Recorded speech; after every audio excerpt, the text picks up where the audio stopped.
is in America's economic interest and won't matter much to the climate. Here's the situation.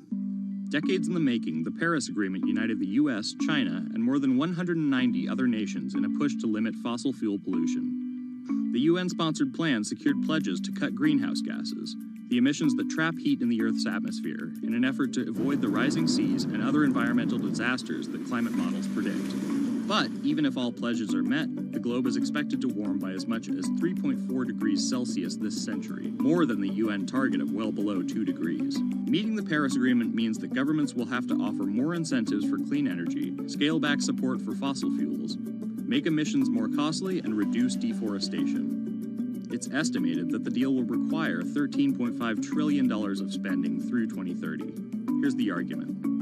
Unlike past climate pacts such as the Kyoto Protocol, each country set its own Paris targets and then promised to revisit and improve them. The U.S. was primed to play a lead role in climate change, but Trump's energy independence executive order reverses Obama-era rules and directives put in place to combat climate change, and expands production of coal, the dirtiest fossil fuel. The resulting policies threaten the global fight against climate change. Without the U.S. commitment to emissions reduction, other countries may join it in abandoning the Paris Agreement. This could make it almost impossible and even more expensive down the line to stop climate change. Optimists argue that the shift to a lower carbon future is already underway. Businesses, cities, and U.S. states, such as California, are already investing in wind and solar and taking other steps to make it work. I've actually been called an environmentalist, if you can believe that.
There's an inherent attraction to light and being human.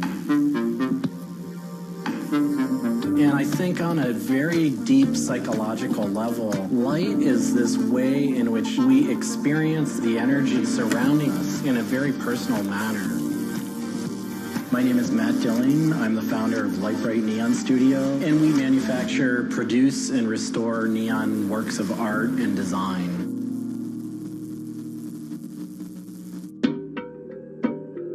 Origins of the creative content of a lot of the work at Light Bright comes from a variety of sources. Sometimes people come with a napkin sketch. Some people come with an Adobe Illustrator file. And we have a whole design team who then we kind of work together to help create layouts of what it might look like. And scale it up and create a paper template using a pen plotter. And that paper template actually becomes our guide for what we're going to bend the neon to.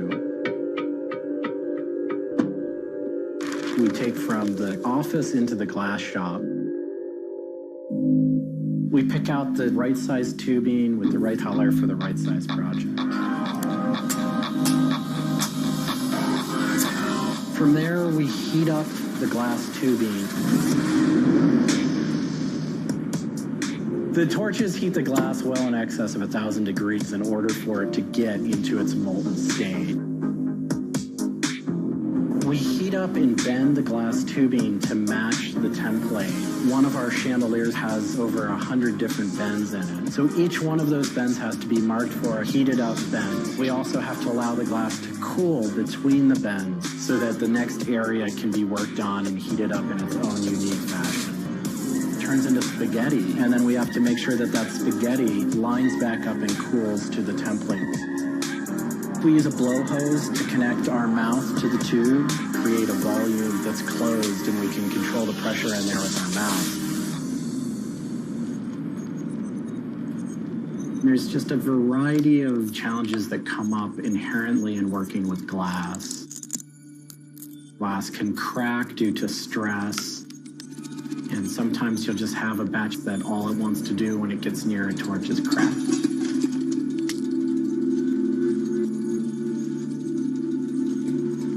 After we've bent various components, we have to go in using the crossfire or the hand torch and actually weld all of those pieces together. The last step on that is then to weld on electrodes onto either end. Each one of those steps is very, very specific. I draw inspiration from so many different experiences. It's hard to come up with one thing that's particular, but one of the ways that I really am able to connect with the creative is to float. Floating is a similar experience to meditation, to psychedelics. Going into a blackened room and laying out in a body of water and salt that's heated to your body temperature. And it allows for all sort of external stimulation to fall away. And your internal world really begins to bubble up and manifest. You really get to experience a different relationship to your mind.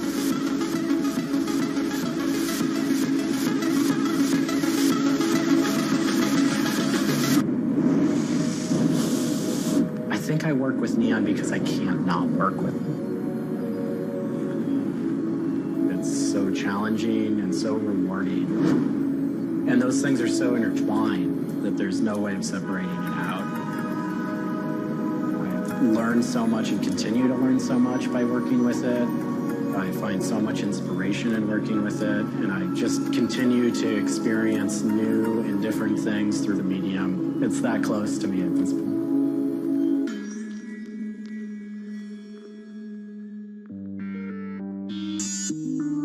Once the neon tube is completed, we have to hook it up to our manifold for bombarding. The manifold is open, a vacuum is drawn. We check the tube for leaks with our Tesla coil. We close the tube back off, and we heat it up using a very large and powerful transformer.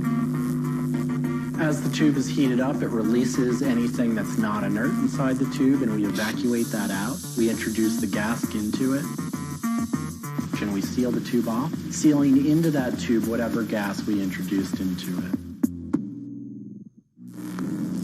think my favorite part of making a neon light is when I see it lit up for the first time. Different gases, when electrified, emit different wavelengths of light. Neon gas is this very bright orange, fiery red color. Argon gas creates a very intense blue, but that light output that is produced can then be expressed in a different wavelength by coating the inside of the tubes with a phosphor coating that takes that one wavelength of light and emits a different wavelengths. We bring it over to the aging table where we hook it up to an age-in transformer and allow it to settle, age the gas in that we've introduced to it. There's always a stray particle of something left inside the tube. But that time that the oxide coating can act to scrub whatever is left inside the tube while things are getting settled into place.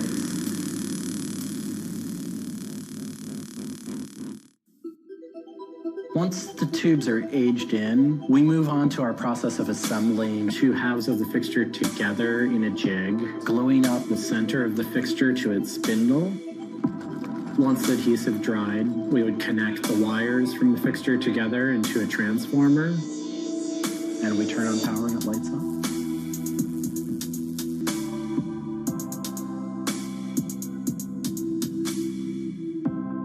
Part of what we love about what we do here is that we try and put out into the world the kind of things that we'd like to see.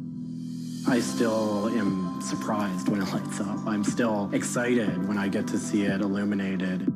There's an ineffable quality to it. To me, is this insight into the inner workings of the universe. It literally is. It's a way of looking at what is surrounding us in the cosmos in a new light.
bit like an addiction. You've got to make something. You have to do something. It's borderline obsession. And every bike we build is my favourite bike at the time, and as soon as it's done, I want to build another one.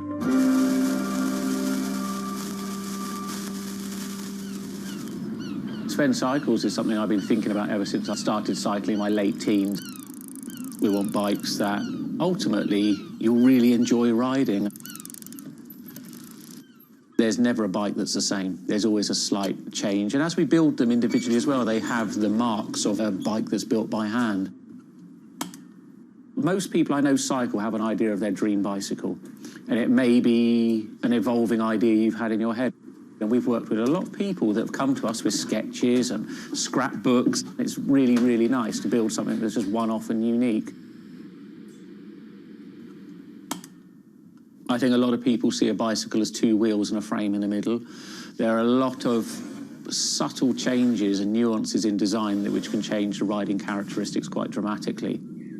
I'm a really big fan of modernist architecture, and the simplicity of a modernist building is really hard to achieve. And with some of our bikes, they may look very simple, but I think people should not underestimate the time and effort that goes into designing a product. Tubing is key to a bike's feel and ride. Reynolds tubing has been in my life ever since I can remember. Growing up, I could never afford a frame manufactured with their tubing. We can now put a badge on our bike saying manufactured Reynolds, which is a sort of thing as a kid I just wouldn't have believed was going to happen.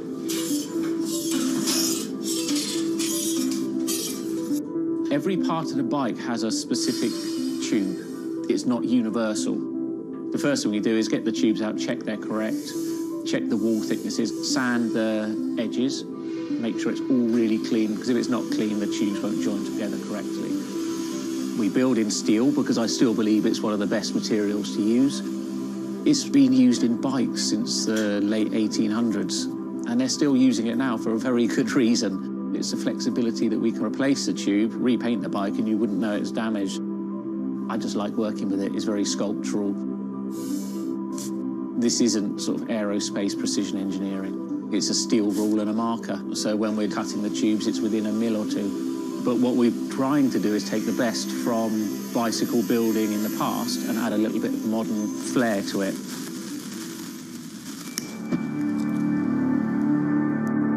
There's various techniques for building bicycles.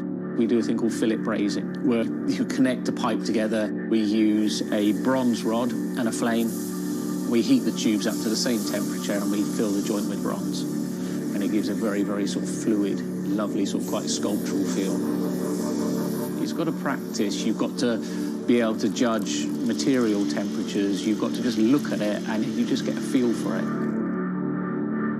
It's a stage where your tubes start to look a bit like a bicycle. My father's a jeweller. He'd make sort of very pretty things, which are lovely, but for me, they don't really have any function. What I love about bicycles, you can start on a Monday with a box of tubes, you can be riding it by the weekend, and it can last you for the rest of your life.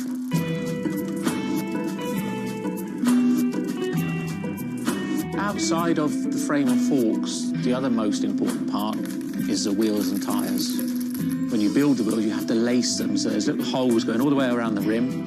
You poke the spoke through. We do build all our wheels by hand here because a machine can't get 30 years worth of wheel building experience. Colour is very, very personal. With any of our bikes, you can have them painted whatever colour you want. We've matched one to a teapot, so we can get that scanned and we can match that, or someone's favourite item of clothing.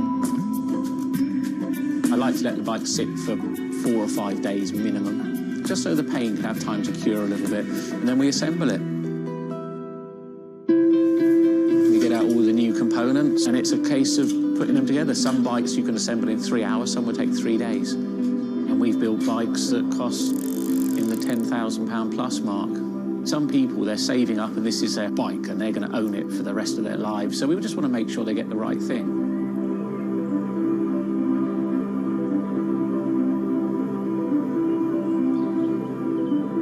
I think the bike for me was the first time I had some freedom. So as soon as I had one, I was off. lot of people still get that thrill as when they were a kid blasting down a hill, wind going through their hair. It's fun. Everyone has their favourite jacket or something that just makes them feel good. If you've got a bike that fits well, you actually feel part of it. Building bicycles as a creative outlet is fantastic. It's not something you do because you're going to get a big paycheck at the end of the day. You do it something you have a passion for it.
If you ever saw a wooden surfboard, it was probably hanging in somebody's house or underneath the deck. But kind of in the last 10 or 15 years, wood has made a big comeback. They surf wonderfully. It's beautiful and it feels great to be on one of them.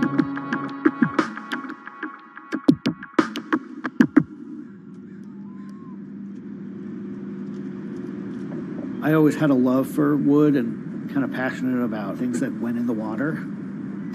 I've kind of been around wooden boats most of my life. There's just so much character. The way they're built, the stories that come with them, a lot of that has translated over to why we build surfboards the way we do. When we first started thinking about building surfboards, wood was the natural material we chose. They have a very high strength to weight ratio. Wooden surfboards have the longest history of use in the surf world than any other material. People have been surfing wooden surfboards since kind of the first documented history of people riding waves. The board starts in CAD, where we take a 3D model, break down the shape, and kind of create frames and templates and all the inner parts of the board that we get cut on a CNC machine. We take those frames and we just pop them out, assemble the frame into kind of a skeleton. We go out to our lumber shed, pick a bunch of cedar, and bring them into our mill shop, put glue along the edges, clamp it all together into a panel. Everything's book matched. You have symmetry in the colors and texture of the wood. Cut your outline. Take our assembled frame, gently put it down right on top of the plank.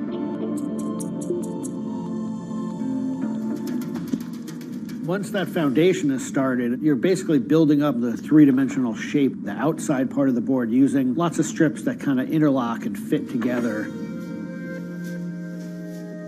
Every piece of wood is going to be different, and it's all going to react differently. There are frustrations with it, but I think that's one of the things that keeps it challenging. You learn to read the kind of what the grain lines are doing and what the color of the wood is telling you.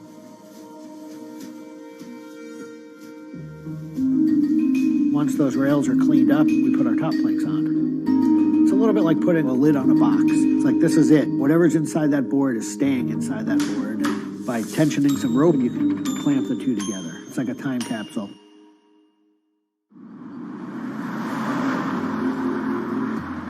What makes our boards unique are they are built right here in York.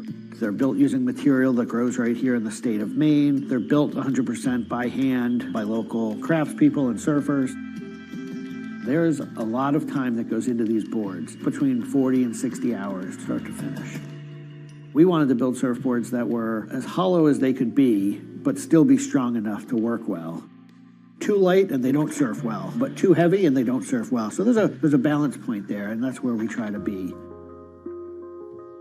Taking the board off the rocker table, once the top has gone on, that is by far one of my top favorite parts. It's just you and a shaping stand, a board, and a hand plane. Everything else is out of your view. It's simple, it's pleasurable, it's quiet. You can be with your thoughts and you can just kind of be present. There's something about taking a nice sharp edge tool to a beautiful piece of wood and feeling the curls coming off and knowing that every pass that you're making, you're kind of getting it closer and closer to what you have in mind.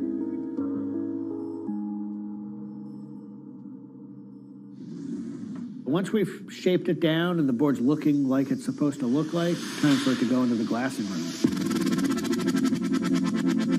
4-ounce fiberglass, laying it over the board, draping it over the edges, cutting it, applying epoxy, and on the board. Once both sides are lamb coated, it's time to put in the hardware. Drill and router and install the fin box. And on the other side, we drill and put in the leash plug and a vent. There's a lot of air just naturally inside the board, and that air wants to expand and contract with temperature changes. And that vent has a little piece of Gore-Tex fabric in it, and it allows air to kind of breathe both ways, but it doesn't allow water to get in. Once all that hardware is put in, it goes back into the glassing room. We brush a nice, beautiful, thick coat of epoxy over the whole surface, and that we call a gloss coat. That's supposed to look beautiful and glossy and shiny and flawless. You get to see that board come to life. Whatever the colors in the wood, they really come out.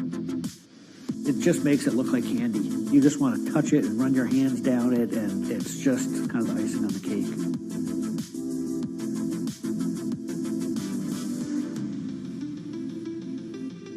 Once everything is hard, we put it into what we call the oven, get that epoxy to cure, really kind of bake it, and just get it to harden. Put in the fin, screw in the vent, and ship it out. We just love the idea of building something that's sustainable and long-lasting and made by hand. Kind of gives you a deeper connection to the product over something you might buy on a shelf.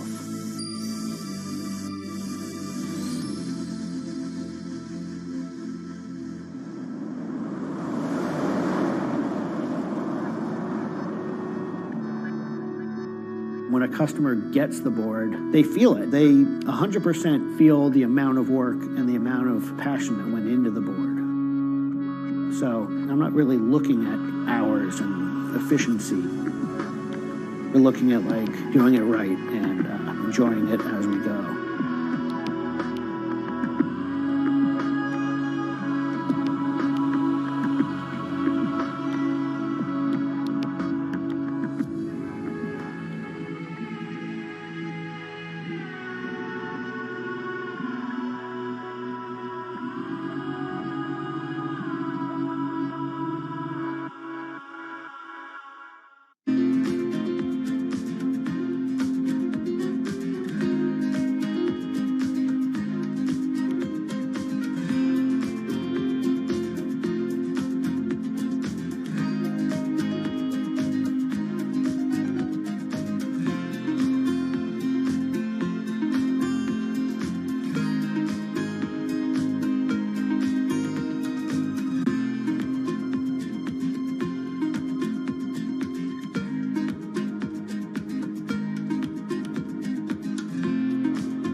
Ma Baoli, better known as Gang La, is one of the 4 grand marshals leading New York's Pride Parade this year.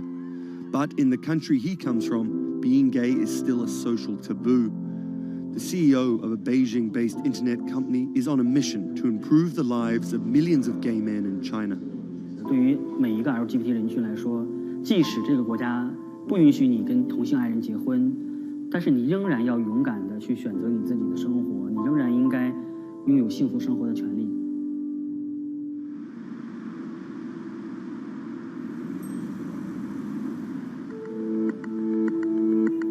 Ma's company Blue City runs an app and a website specifically for gay men. Blued is one of the biggest gay social networking apps in the world, with an estimated 30 million registered users. Unlike most other apps, Blued is more than just dating or hookups. 大家可以在我们这个软件里面找他自己的情感，然后可以阅读相关的内容，然后可以进行一些娱乐，比如玩游戏啊，比如看直播啊等等。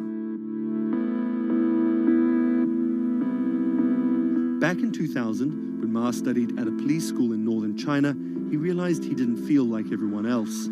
因为他们都找女朋友，然后谈恋爱，但是我对长得好看的同性的男生，我反而觉得对我更有吸引力。所以那个时候我就到互联网上去找这样的一些资料，然后希望能够告诉我自己我到底是谁。互联网上所有的信息都是负面的，都是错的，就是说同性恋要电击疗法，要被治疗，然后要吃药等等。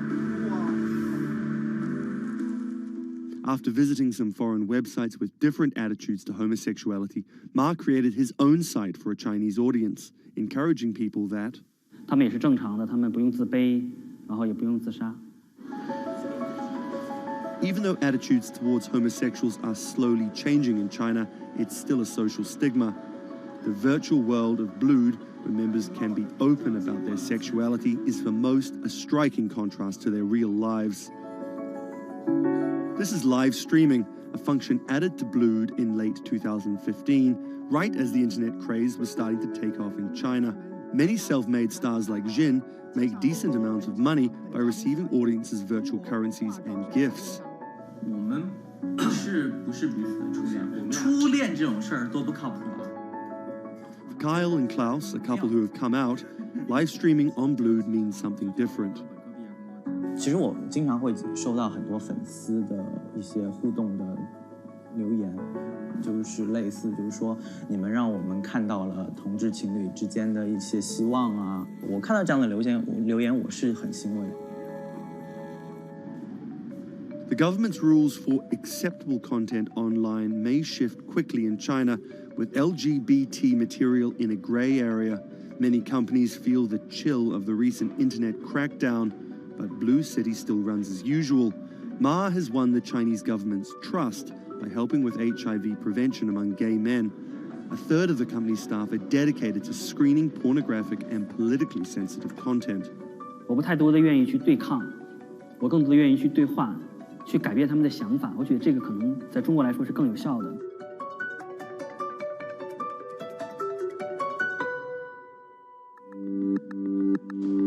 In the past 5 years, Blue City has grown from a team of 7 people to a promising business with about 250 staff. Ma said the company earned over $15 million last year, mainly through advertising and selling virtual currencies to live streaming audiences. Now the company is expanding overseas.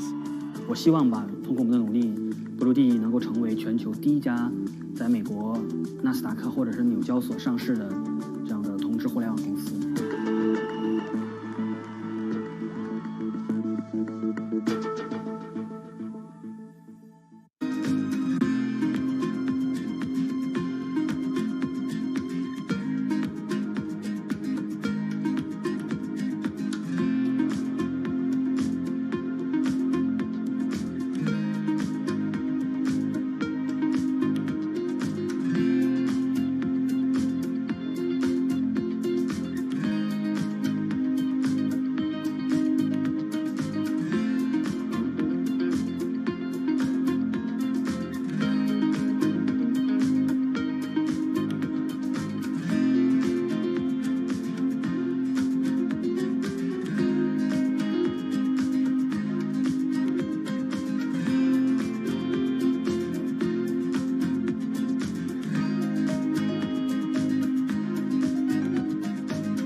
This is Rich Chigga.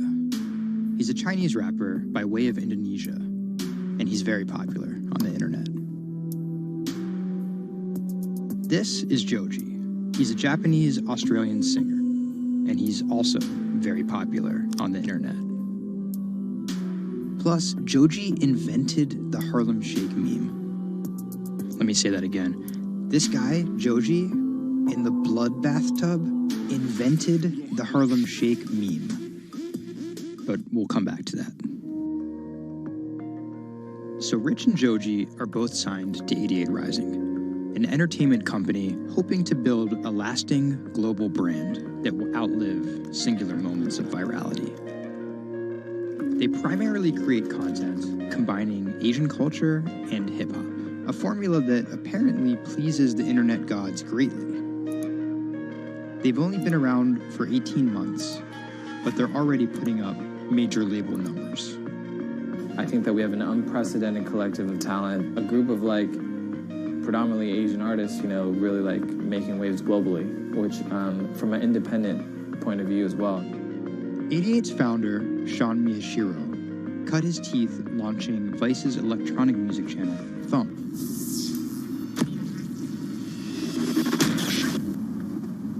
But quickly, Sean became interested in life beyond dance music.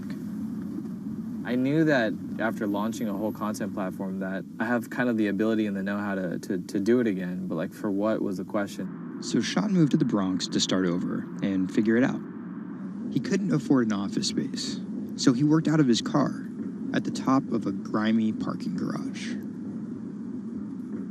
Everything kind of started here. If you look around, this is my environment. This is my serenity, really. AIDA Rising was built here.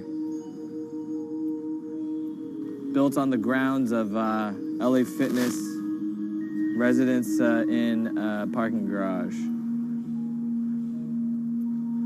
I was living in the Bronx. I'm just damn, where the hell do I go?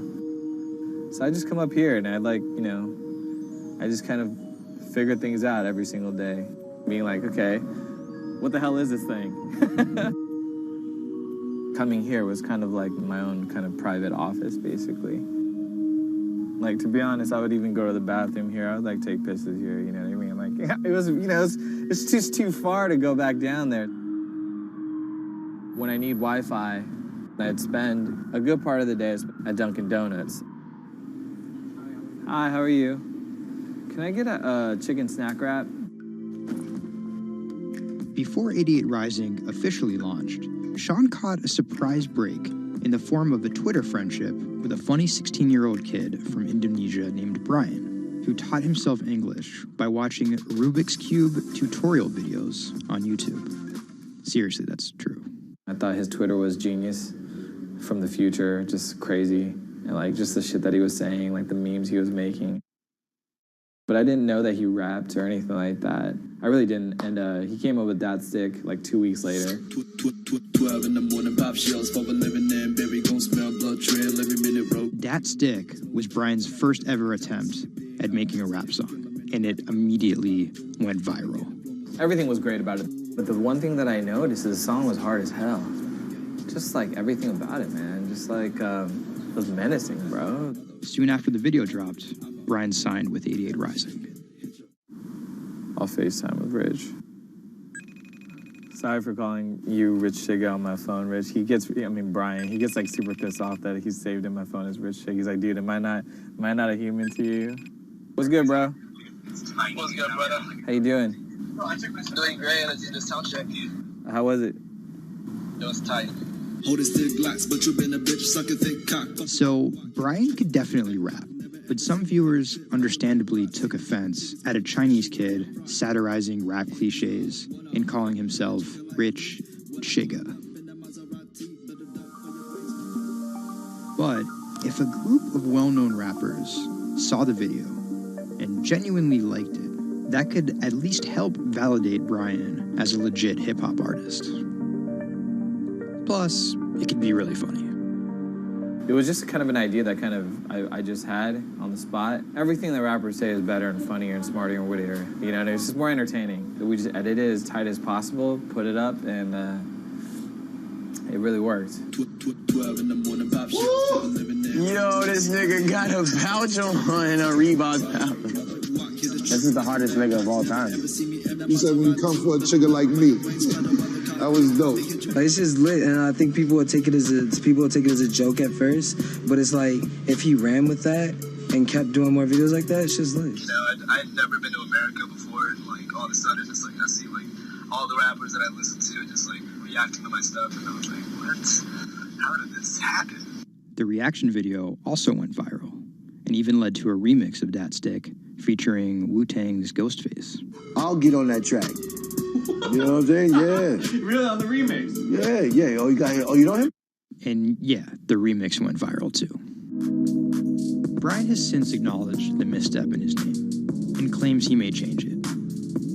But for the time being, he's still Rich Chigga to his fans. An ever-growing global audience, hungry for more releases from emerging talent around the world. I didn't know that it was gonna be this impactful and this important to people, and I'm very thankful and blessed that it has. And every day now that I wake up, it's like it's just like a new mission every day. A major part of that mission involves Joji. Remember the bloody bath guy? He's a former YouTube personality in the middle of a career transition. The sound of this song, Will He, it's like a trap song that you can like slow dance to. Awkward prom shit, you know what I mean? I used to do crazy episodic internet videos. It was going well, and one day it was me and a few friends just in a room. We were casually chilling, and then someone plays the song, and it's brand new at the time. I happened to have a lot of costumes laying around, so I told the other guys, I was like, get in these costumes and let's just dance to it. Like, who cares? We were like, okay, let's just go crazy at the drop. So that video goes up. I go to sleep, and the next morning, everyone's doing it. Like, next morning.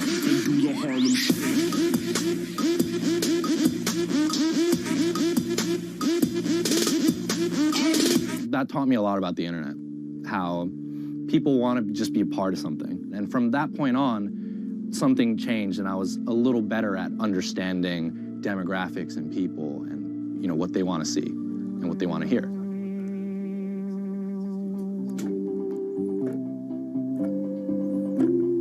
I was friends with a couple other artists who were affiliated with AIDA, and then I also started to realize that AIDA is the bridge between Western and Asian entertainment, and I really wanted to be a part of that.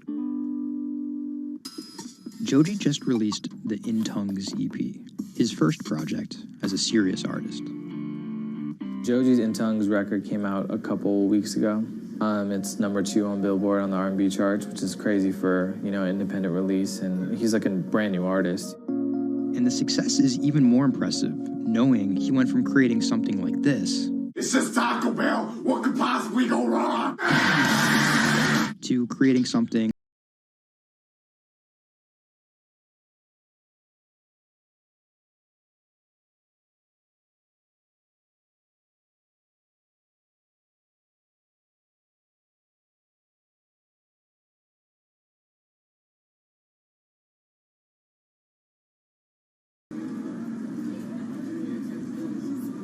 Tonight, Rich Chigga has a show in New York City. Tickets sold out in an hour. I came here, I'm first online. I was here at 1. I was the third person online. So why'd you get here so early? Because I want to see Rich Chigga. I want to touch him. What do you guys think of Joji? He's That's my dad, son. You guys cop the new EP or like? Yeah. I woke up at 6 in the morning just to cop that shit. And then I listened to it, and that shit started making me cry. This is actually kind of exciting. Every time, this never gets old. Like, you live online and social media, but like, there's nothing like just being with the people.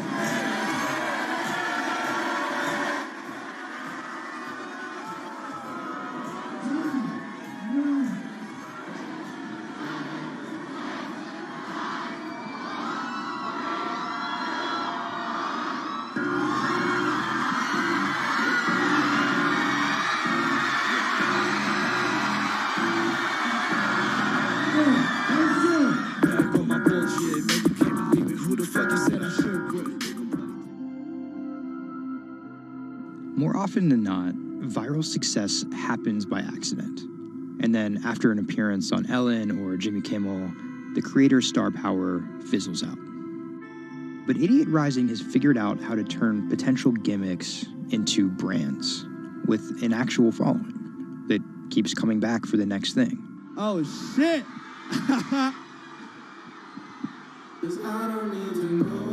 So keep an eye out for Idiot's next move. But more than likely, it won't be covered on network television or terrestrial radio. Although, as they've already proven, nowadays that really doesn't matter.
Online retailer Farfetch is betting it can shape the future. This is its concept store, showcasing the latest in retail tech. How do you capture all of that fantastic information that you gather in store with customers, touch and feel products? And we created a concept called the connected rail. And this is using a combination of RFID and ultrasound. The RFID signal recognizes the product, and the ultrasound recognizes the movement. Take the product off, and then you'll start to see your products appear. And essentially, it's like online browsing behavior. Whichever products you touch and pick up in the store are automatically sent to your app. This is effectively what you've created is your in-store wish list. In the middle, you'll see essentially a hologram of the product. What the customer sees, they control the experience on a touch device. What this allows the customer to do is take elements of products and then add their own style to it.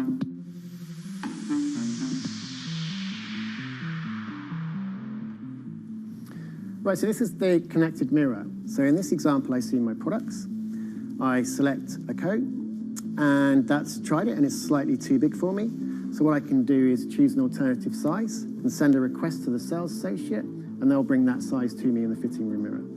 You'll also see that we've got some product recommendations here. Crucially, the sales associate's able to push items into the mirror from their device. If you wanted to, you could simply use the mirror and pay and go. Your items would then be packed and dispatched to you afterwards.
Do you want me to turn you so you're looking outwards?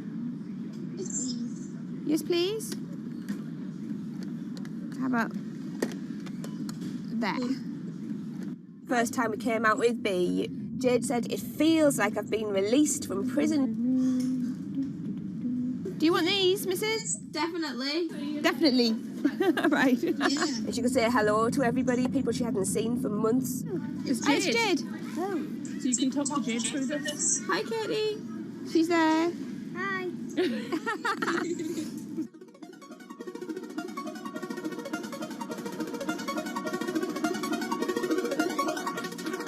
Every time anyone's seen her, they want to know why she's there.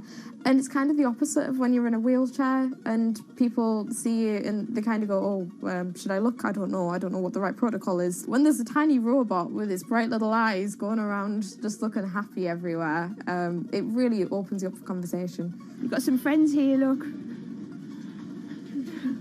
Hiya. When I saw her for the first time, I remember thinking, this is going to change things. This is one of those points where if this was a book, this would be the cliffhanger.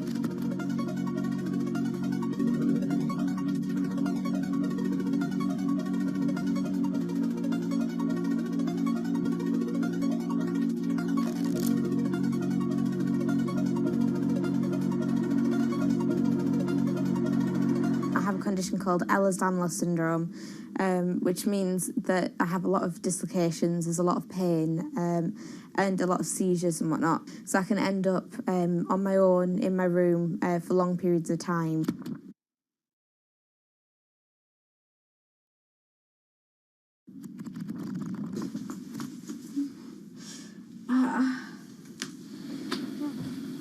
Yeah, my love. A lot of the time, with a condition like my own, of course there's the pain, and the pain is bad, and the dislocations are bad, and the seizures and being in paralysis and never knowing whether you're going to be able to wake up properly tomorrow, that's bad. But what's worse still is being able to count the number of people you see a day on one hand. Are you ready? Sure am, I'm just hoping the connection's going to stay. Yeah, me too. Alright, here we go. When you're used to just the same little metre by metre and a half window every day, and you've been there for months, being able to just see the sky from somewhere else, or the tops of trees, or a sign, is incredible. Or being able to have that kind of chat in the car that most people would probably take for granted. I'm going to go past Grandma and Grandad so you can give them a wave. Now, if Jade is particularly seizure-y, she can still take part. And that's brilliant, really, because before she would just be left in a bed or in the house with just her carers. It's quite a small world, that. Right, so there's one of her. Here, this costume I'm busy making at the moment.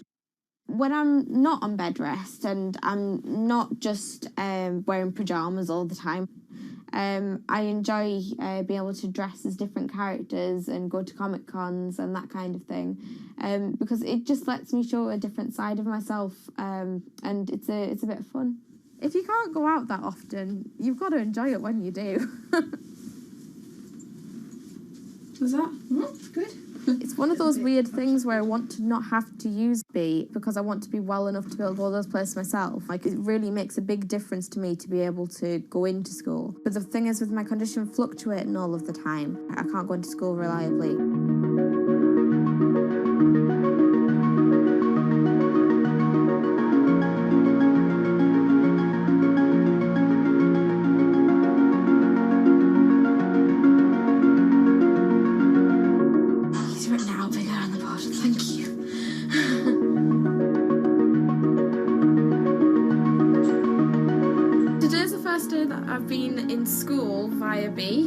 And so far it's interesting. Still a few little things that we need to work out, but for the most part I think it's going fairly well, and it's brilliant because I can really tell the difference between today and yesterday. How yesterday I forced myself to go into school when I wasn't very well and I was really tired afterwards and ended up having loads of seizures, whereas today I've been able to do all of the work, I've been able to keep a clear head and not be ill, which means I'm able to be more focused on my schoolwork. So there is my first step of working, is to simplify root 8. The algebra test is next week. Now I'm trying to make friendships which I'll be able to maintain with B. Before that, I've ended up letting people down quite often. B gives me hope, yeah. She's just always there. And if I can't do something, she can. And if I need sort of assistance to be able to make commitments, then she's there, and she means that I feel like a more valuable person because I'm more reliable.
debuted, the 4G wireless we have today allowed people for the first time to hit the road and explore unknown places with only a smartphone for directions. When 5G arrives, it could enable driverless cars to take us there as well. 5G stands for fifth generation mobile networks or wireless systems. It's insanely fast and can accommodate a lot more connected devices. But the reason it's being called revolutionary is because 5G will allow connected devices to speak to each other as well as people.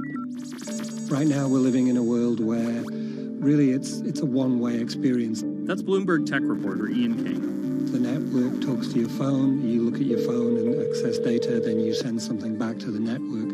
What we're being told about 5G is that really for the first time we're going to see machines communicating with each other over mobile networks in a meaningful way. 5G could end up being 100 times faster than what we have now, with speeds that could reach 20 gigabits per second. In plain English, that means downloading a full-length HD movie in seconds. 5G will also increase total bandwidth, which we will need in order to accommodate the growing Internet of Things. We're talking about the class of devices like internet-connected refrigerators, thermostats, dog collars, but 5G will enable many, many more. Things like your utility network, factories, where machines are just sat there not connected at all. Suddenly they're all going to be connected. Suddenly we're going to be able to have real-time monitoring. Other things like cars, like utility poles, like your light, the light poles. But perhaps the biggest advance will be a huge reduction in communication lag time, known as latency. A network of driverless cars will need the speed of 5G to ping each other multiple times per second to avoid collisions. Near instantaneous data transfers could allow doctors to perform surgery remotely with a robotic scalpel. So how will all this work? First, you need to improve network density. And that's just a fancy word for saying you put more towers out there. What we're being told is that's not actually the case with 5G. The idea is 5G will not only use the existing mobile spectrum, but also tap into higher frequencies called millimeter waves. Millimeter waves can carry more data, but only travel short distances. This may mean you'll see a lot more of these base stations around town. And the new towers may have as many as 100 antenna ports, compared to about a dozen on 4G cell towers. So when will we get 5G? Getting 5G ready is expected to cost providers $275 billion over 7 years in the US alone. Look for the first 5G service to pop up in big cities sometime in 2019.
The cubicle represents a tyranny.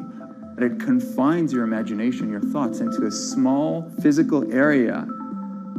Imagine pretty much every software engineer or finance person being able to, disconnect from their desk and look at holographic monitors on a beach and doing their work from there. That's not going to be science fiction. It's the modern office place. Silicon Valley is all about building the future. A startup called Meta thinks it's getting there first, thanks to a big bet that it's made on augmented reality. How are you? Good, thank you. Welcome to Meta. Thank you. Call it a 360-degree office where you can spatialize your thoughts as part of your workflow for education, architecture, design, engineering, etc. People often mix up augmented reality with virtual reality. VR totally blocks your ability to see or hear the real world. AR overlays holograms onto what you already see. Meta has tried to make its version of the workspace feel familiar. You grab the hologram instead of using a controller or a mouse, and your brain already knows how to do it. In other words, we've designed an operating system that humanity has always known how to use. So you can see this eyeball, which is, by the way, photorealistic. You can see my hand is occluding the eyeball, and now the eyeball is occluding my hand, right? You see those two circles? They get small, and then they turn into this glowing white ball, and then I can move my hand around supernaturally. I can do this with two hands and rotate the thing. I can stretch it. I can throw it back right into the shelving system, and that's all you have to learn to become a modern worker. And to prove this, the employees at Meta have started to get rid of their computer monitors, trading them in for Meta's augmented reality headsets. Mayron thinks that in less than a decade, we'll all be just wearing strips of glass that can project holograms.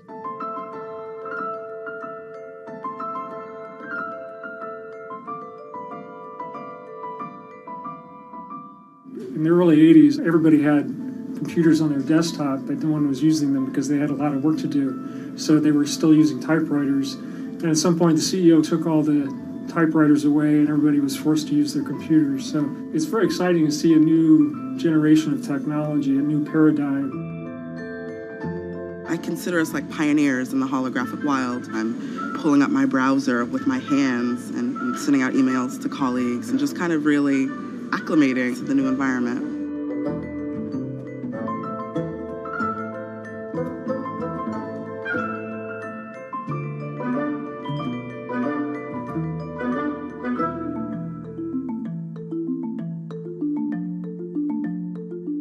Now you're putting on my computer, essentially.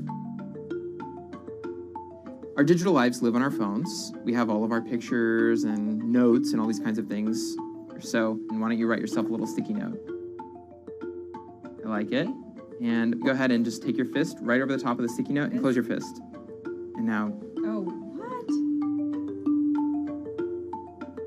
Meta's own transition to augmented reality has run into plenty of unexpected problems. And it's still going to be a while before you'll start to see these devices in your office. But I think it's a future worth waiting for. If we could see these holograms between us, we will have been able to share our work with one another more naturally, more efficiently, and more productively than ever before. Humanity will have evolved slightly.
This is Hatsune Miku, Japan's sensational virtual pop star. She's released over 100,000 songs in multiple languages and performed sold-out concerts around the world. Her image has appeared in games, on TV, in car races, and is even etched on the side of a Japanese space rocket. I came for Hatsune Miku, Carlos. She's Lady Gaga's favorite digital pop star and opened shows for her in the US 3 years ago. Tens of thousands of fans attended her exhibition and live shows near Tokyo recently. 理想のアイドルっていうとどの曲でもミクはすごい綺麗に歌ってくれる。他没有缺点啊，没有任何让我们感到不开心的一些新闻。She's everything to everybody. That's probably why she's so popular. Miku's creator Hiroyuki Ito and his Sapporo-based company have been developing the virtual diva for over 10 years. 初音ミクとはキャラクターとしてすごくYouTube とかで検索するとたくさんの初音ミク出てくるんですけども、元々の初音ミクのその原点は歌声を合成するソフトウェアなんです。 Both the software and character are named Hatsune Miku, meaning the first sound of the future. Originally based on Yamaha's Vocaloid technology, Miku the software has a sound bank containing voice samples and a huge array of tools. You input the melody and lyrics, then Miku the character sings them.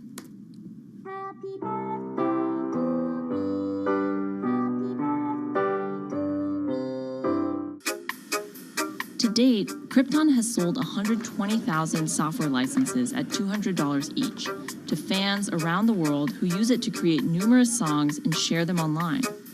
Some of the fan-created songs are chosen to be part of Miku's concerts, for which they're paid a royalty fee. もともと初音ミクっていうその存在自体がそのボトムアップって言いますか、中にはアマチュアクリエイターじゃなくて今もうすでにプロになって活躍している方もいらっしゃるんですけども。 The company also has other revenue streams. It makes money from merchandising, licensing deals, and concert ticket sales.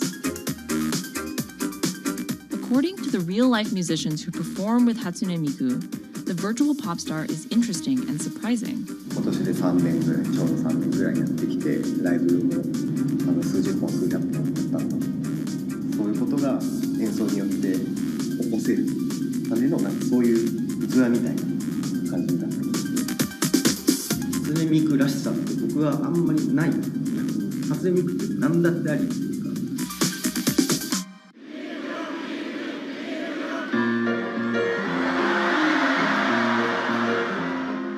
For Ito, Miku has the potential to change the way we think about music.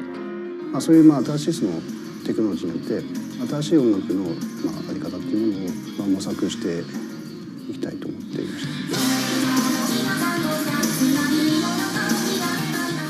And for her fans, it goes even further.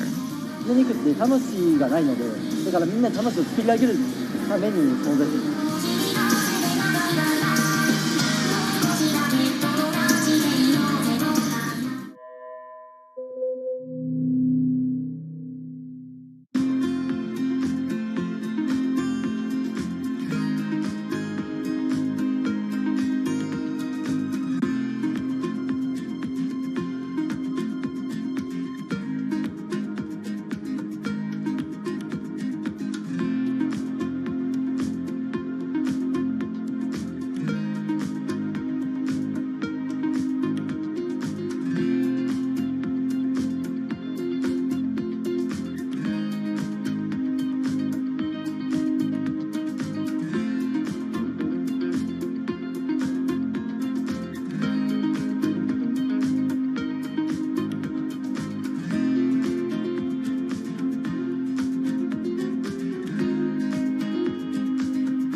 Now, there are a lot of fitness gadgets out there.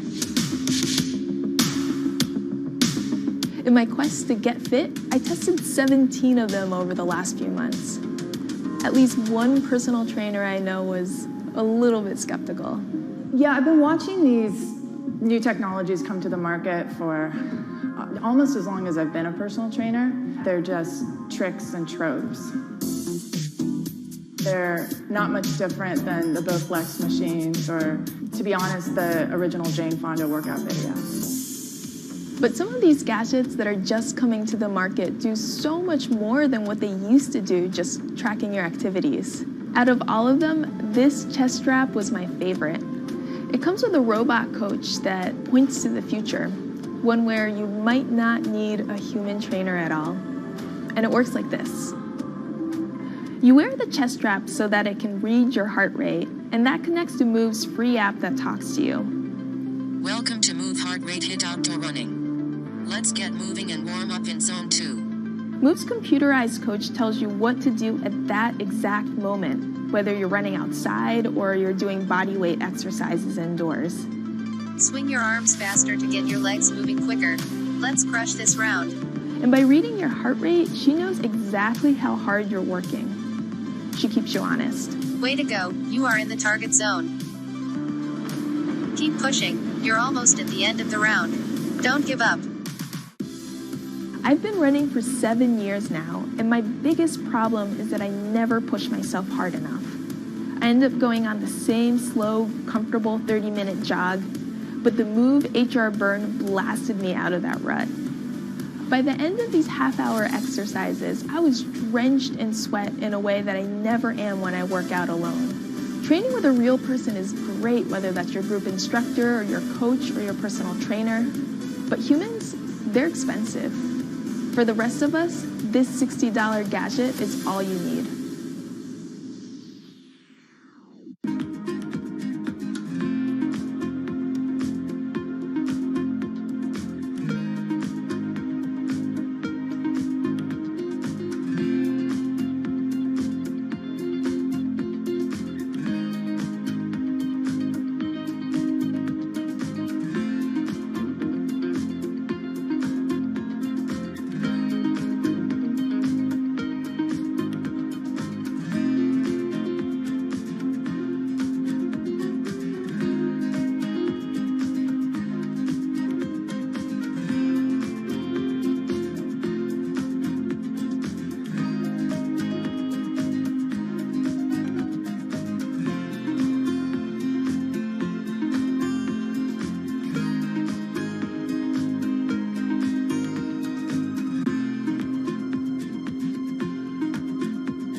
does it take to change the world?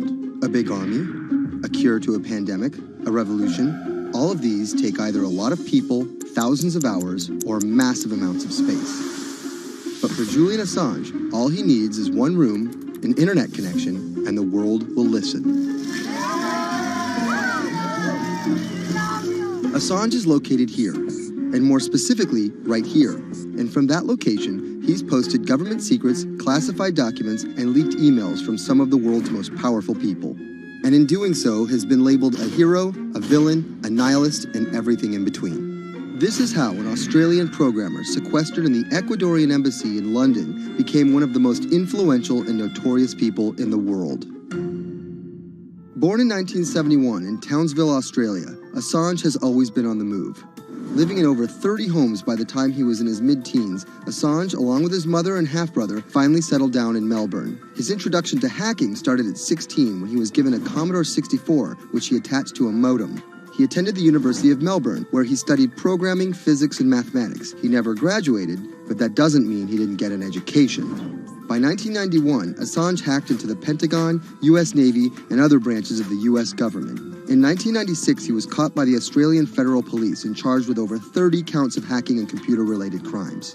He didn't get any jail time, but he was fined $2,100. I think the first taste of what would come later was the hacking that he did as a young programmer, and that really sort of foreshadowed a healthy skepticism of the use and abuse of technology by governments. That's Vernon Silver. I'm a reporter for Bloomberg's investigations team. Assange's youth as a hacker laid the foundation for him to start WikiLeaks in 2006. But what is WikiLeaks? It's a website that posts unfiltered, usually classified documents. What separates it from every other media outlet is that they have no editorial hierarchy. With a publication like the New York Times, information comes in, they take that information, package it, then disseminate it for the public to see. WikiLeaks, however, cuts out the middleman. WikiLeaks gathers information, most of it given to them anonymously. So what they're doing is really very simple. They get the information in one end from who gives it to them and out the other with sometimes minimal interference. Julian Assange is the leader of that, the mastermind, the creator, and really, because he thinks of it as a journalistic enterprise, the editor-in-chief. But every story starts with a source, and Assange has some unconventional sources. Julian Assange does not hack as far as we know. He is the recipient of people who are either insiders who give him secret documents or hacked emails from a foreign power. That's Eli Lake. I am a columnist for Bloomberg. And there was no source bigger for Assange than Chelsea Manning. He used to be known as U.S. soldier Bradley Manning. In 2010, Manning provided Assange and WikiLeaks with hundreds of thousands of leaked government documents. WikiLeaks quietly began releasing the documents in February of 2010, then made big headlines in April by posting what is now known as the collateral murder video. Come on, fire! It was a vivid, graphic video. It changed the debate on the Iraq War, and importantly, it put WikiLeaks on the map when they put it online, and they couldn't be ignored at that point. And those leaks were just the beginning. They went on to post more than 90,000 leaked documents known as the Afghan war logs, 390,000 documents known as the Iraq war logs, and 250,000 private messages between diplomats called cables in what is now known as Cablegate. These leaks were met with very real ethical questions. The problem with publishing those cables was that a number of confidential sources for U.S. diplomats who faced real danger when their names were exposed. Then Secretary of State Hillary Clinton drove the point home that every country, including the United States, must be able to have candid conversations about the people and nations with whom they deal. Shortly after Cablegate, the Swedish government issued an arrest warrant for Assange on allegations of rape and molestation. He claimed the allegations were fabricated to get him extradited to the United States, a claim the U.S. government denied. Either way, Assange's next move was to seek refuge in the Ecuadorian embassy, which really was the beginning of the new chapter in his life and what we're dealing with now, which is him being stuck in London. What was supposed to be an office in an embassy is now Assange's self-imposed prison to this very day. But that doesn't mean he's slowed down. Since being trapped in the embassy, WikiLeaks has released files about Guantanamo Bay prisoners, Syrian political figures, and the draft to the Trans-Pacific Partnership. And then came the 2016 U.S. election. Thousands of leaked emails showed Democratic Party officials possibly plotting against Bernie Sanders in his race against Hillary Clinton. Over the course of 68 days, WikiLeaks released 20,000 confidential Democratic National Committee emails. In terms of the presidential race, if you look right here, when Assange released the first batch of emails, Trump actually takes his first lead against Clinton. I think we've had enough of the Clintons, in all fairness.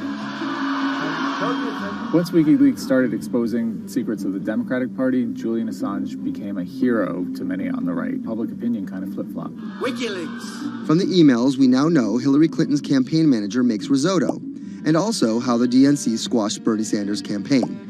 One thing we don't know is who gave Assange the stolen emails in the first place. Many leading Democrats say they suspect it was the Russians. They released an analysis from a private cybersecurity firm that had said it was the Russians. But Assange claims our source is not the Russian government, and it is not a state party. So this is where we stand today. The public still doesn't know who provided the emails to WikiLeaks. Meanwhile, Assange is still running WikiLeaks and still releasing documents. In March 2017, he started publishing documents from the CIA's Center for Cyber Intelligence called Vault 7. The CIA, the agency charged with finding and keeping our top secrets, can't keep its own secrets. As long as Assange has a connection to the world, no government secret will be too far from exposure. Julian Assange is still in the embassy. Maybe he'll leave, maybe he won't. Kind of regardless, his work has been done. He's changed the way people think about their governments, about their own secrets, about their own hackability, and really the world has changed because of him.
Expose everything you won't admit. And action. This entire video is based on a true story. When I do like motivational speeches or even tell myself like love yourself and you should love yourself. This is Lily Singh.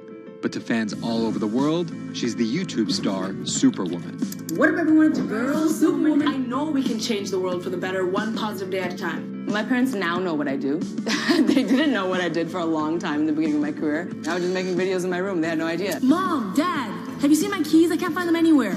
Because you're always on phone. Until someone called them, like a family member from another part of Canada, was like, Canada. Is your daughter making videos? And my mom was like, I don't know, Lily, are you making videos? Just making videos grew into an entire career. Today, Lily's YouTube channel has some 12 million subscribers, over 2 billion views, and guest stars like Michelle Obama, Dwayne "The Rock" Johnson, and Seth Rogen. I think a lot of young girls are raised to believe that you're going to go to school and then graduate and then get married and then get a job and then have kids. And Lily was on that path, all the way through a psychology degree at York University in Toronto. But when she started thinking about a career, I started to immensely panic and think something was wrong with me because I tried to figure out my life and it wasn't working in that straight line. It was 2010, and YouTube was only 5 years old. I thought nothing of YouTube. I was probably the last person in my circle of friends to discover YouTube. And I remember when I did, I thought, this is so strange. There's people making videos in their rooms, and other people are watching them. So she figured, why not give it a shot? I one day posted a video because I was sad, and I wanted to be creative and happy. She didn't know how to edit video or write scripts, so she winged it. It was so bad and so cringe. And my expectation was literally nothing. I was like, I'm gonna put this video up, a couple of my friends are gonna watch it, probably make fun of me, and that's gonna be the end of this. The second and third video came from, wait, 70 people watched my first one, can I get 80 to watch the next one? She kept creating, she kept posting, and the viewers kept coming. Lily had found an audience. A lot of the comments were, oh my God, there's a brown girl on YouTube. More specifically, Indian. Lily's parents immigrated to Canada from India, and Lily was born and raised in Scarborough, near Toronto. My home life was awesome. My parents, even though I portrayed them to be quite strict in my videos. Oi, Lily, wear the rest of your skirt, huh? I teach you like this, to walk around like this, showing everything to everyone. They actually aren't like that at all. They're pretty modern and pretty cool. Your dress is short. Don't know what for. And were pretty lenient with me. I mean, I got away with a lot of things. I was a brat. I was a brat. She had a different idea of what she wanted out of life than other kids. In a grade school graduation slideshow, her classmates said they wanted to be lawyers and doctors. And then I came up and I was like, rapper. Making out with your friends, man. But then you say that you hate hoes. I could just feel my parents being like, why? Because that's just not something women really did in the Singh family. I know there was a ton of people that weren't happy about my birth being a female, so I think, and that's some real-ish, but it's a real thing. The best thing I could have done to prove to so many people that didn't want my mom to have a daughter was to become Superwoman. What up, everyone? It's your girl, Superwoman. It was the name of Lily's favorite hip-hop song by Lil Mo featuring Fabulous. I love the song so much because it was one of the only songs at the time that was an empowering female song, where Lil Mo's going on about, like, I will save guys with my superpowers, and I will save girls with my superpowers, and I am the Superwoman. I thought, this name that I've had for so long that empowered me when I was younger, I'm gonna make this my screen name. Maybe this should be a new series. Superwoman didn't just burst onto the scene overnight with a viral video. It was a steady climb fueled by hard work. The moment that I thought this is going somewhere and this could be a career was the first time I performed internationally. It was in India. And it was the first time where I was truly across the world and people knew my videos. Singh has transformed herself from a bratty kid to an internet personality to a media mogul. She starred in a feature film, A Trip to Unicorn Island, in 2016. And her book, How to Be a Boss, hit the New York Times bestseller list in 2017 while she was on a 30-city international tour. Lily started out with the goal of getting millions of subscribers and financial security. Hurry the hell up! But after surpassing those goals, success has new meaning. I've really come to terms with the fact that my definition of success is what's the best legacy I can leave behind. And it's not the number of views and the number of subscribers. It is the number of people that can say, this girl changed my life or changed something in my life positively.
CTE is often found in the brains of deceased athletes, military veterans, and others with a history of repetitive brain trauma. Hundreds have donated their brains to the VA Boston University Concussion Legacy Foundation Brain Bank. This is a former NFL player who died in his early 70s, and this is a veteran who also died in his early 70s. Dr. Ann McKee dissects these brains. The hippocampus and the mammillary bodies are very important for memory. I can see that they're slightly affected. McKee recently dissected the brain of former New England Patriots player Aaron Hernandez, who was convicted of murder and later committed suicide. You'll see right away that the brain is showing signs of shrinkage. You can see the crevices in the brain that you can't see in the normal. McKee says Hernandez's severe case of CTE impacted his decision-making, depression, and ability to control rage and aggression. Right now, she thinks we're underestimating how many people have CTE. We were able to distinguish between CTE and controls and CTE and Alzheimer's disease. The next question is, can we do this in the blood, and can we do this in living people? And we aren't there yet with those answers. But the need for a diagnosis in the living is motivating companies such as Quanterix in Lexington, Massachusetts, to work faster on technology that could diagnose concussions and CTE in as few as 30 minutes. Kevin Rosovsky is the CEO. It's like a high-powered microscope. And so by doing that, we can see little biomarkers that you couldn't see before in the blood. Quanterix received a grant from the NFL and just went public. Since then, its stock is up more than 40%. The company sells a machine called Simoa for $175,000 to other biotechs, hospitals, and researchers. And for the first time in history, we're able to see brain health in blood, and that's a major breakthrough, and that's leading to less invasive testing, and we've already been able to see evidence of concussions, and there's the beginning evidence of being able to see the accumulated effect of concussions. Quanterix is also trying to detect Alzheimer's disease, multiple sclerosis, and ALS. Rosovsky says he thinks diagnosing concussions will be easier than diagnosing CTE. Diagnosing CT in the living probably is a couple years away. We're real excited to see the progress, but reducing some of that work into actual tests in a laboratory takes time. There's regulatory approvals. There's a lot of red tape that you have to go through. Also in this race to diagnose CTE in the blood are Athlon Medical and Exosome Sciences. And New York's Mount Sinai Hospital is scanning for the disease in the living. But it's just one step in a series of questions for those with serious head trauma. There's still no cure for CTE. Even if we had a great idea for a treatment, there's no way to test whether it's effective or not. So that's the enormous advance that we'll get if we can develop a biomarker for this disease. In Boston, Ann Mostu, Bloomberg News.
Wine is a $300 billion global industry where one person's opinion can make fortunes or break them. That's because of this man, Robert Parker, and his newsletter, The Wine Advocate. For 3 decades, he dominated as the world's most influential wine critic. Now Parker's protege is building an empire of his own. Antonio Galloni runs Venice. Antonio, tell me, what are you trying to build at Venice? Well, at Venice, we started with the idea in 2013 of building a world-class platform. We have a database of about 250,000 professionally written reviews. On Delectable, we have 7 million user reviews. Through Delectable, we also have a partnership with Whole Foods and several other partnerships that we can't announce just yet. And when you put that all together, what we have is something that no other company in our space can even come close to. Do you think of yourself as the next Parker? Not at all. Why? Because Steve Jobs said you can't live your life trying to be somebody else. So he's one of my biggest influences, and I've never wanted to be a replica of somebody else because a replica is never as good as the original. Bob is a genius, fantastic, one of a kind.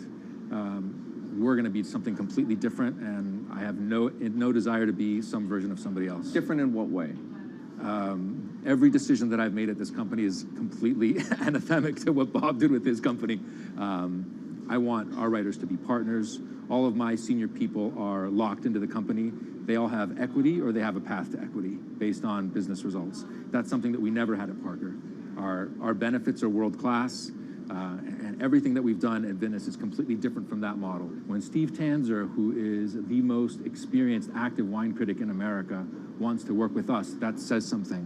When Alessandro Masnaghetti, who's the best cartographer of of vineyards, wants to work with us, that says something. When Neil Martin, who's a superstar wine critic with enormous experience in Bordeaux and Burgundy and the former lead critic at The Advocate, wants to come and be part of our team, that says something. You make it sound like The Wine Advocate was a disaster as a company and a miserable experience as an employee. No, it was great because I got to work with Bob Parker when he was at his prime, and Bob was like a second father to me, and we talked on the phone all the time, and he gave me great advice. Can anyone's palate dominate the wine criticism business the way Parker's did? And should anyone's palate dominate it the way his did? I just think the world is very different today. It's just a totally different world. It's probably not healthy to have a single person dominating the world. It's not even wine criticism, it's the wine industry. Yeah, that's probably not the healthiest thing in the world. But I think that there's just such an opportunity right now with social media and technology to reach such a massive number of people that I think it's possible that 1 or 2 people will actually have more influence than Bob Parker did, because they will, again, this goes back to your first question, not trying to be a version of somebody else.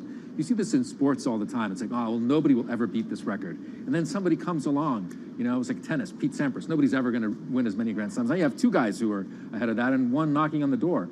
And so I think a lot like that. You're a former investment banker. How does that inform and influence what you're doing and what you've done? My generation has had to deal with a lot more challenges. That's why I think we're actually much better poised for the future. My first job in finance, the first thing that happened was long-term capital, 1998. Then the tech bubble melted down. Then there was a mutual fund trading scandal. That was all like within about 5 or 6 years. And these are the things that I had to deal with as a young executive. My peers who were 20 years older didn't know how to manage in crisis. They'd only seen Black Monday. They'd just been in a big bull market. It's very different. So I'm very lucky. People of my generation or a little bit younger have actually had to deal with a lot more crises.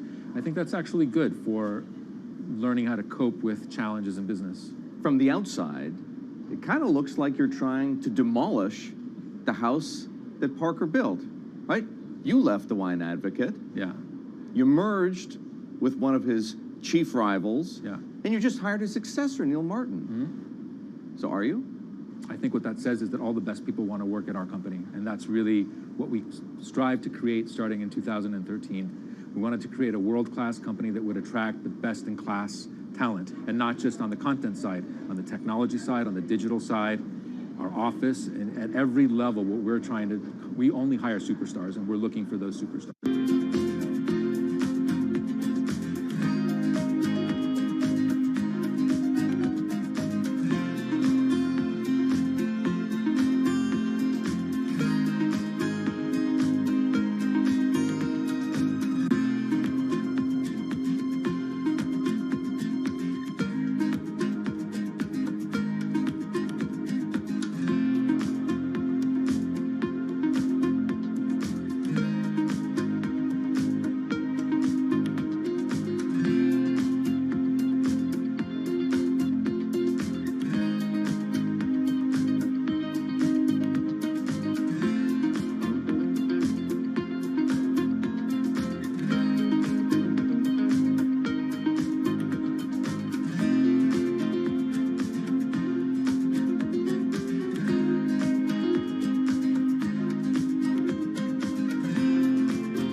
In the world of professional wrestling, there's something called a swerve. Hulk Hogan has betrayed WCW. Some examples. These tag team partners are called babyfaces, or the good guys. Then one of them swerves when he super kicks his tag team partner in the head, quickly assuming the role of the bad guy, or what the wrestling world calls the heel. Are you kidding? What a despicable act that was! Or a match is almost lost when, what's that?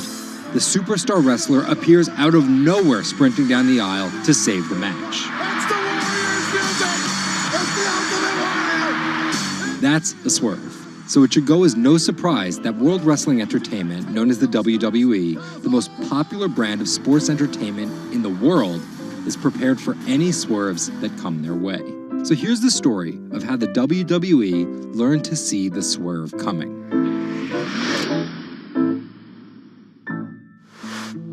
So I spoke to Bloomberg reporters Felix Gillette. I'm a writer for Bloomberg News for the global business team. And Kim Basine. And I'm the U.S. luxury reporter at Bloomberg. To find out exactly how the WWE is positioning itself for an all-out global invasion, which starts with a massive change to their lucrative pay-per-view model. WWE basically pioneered the pay-per-view model on cable.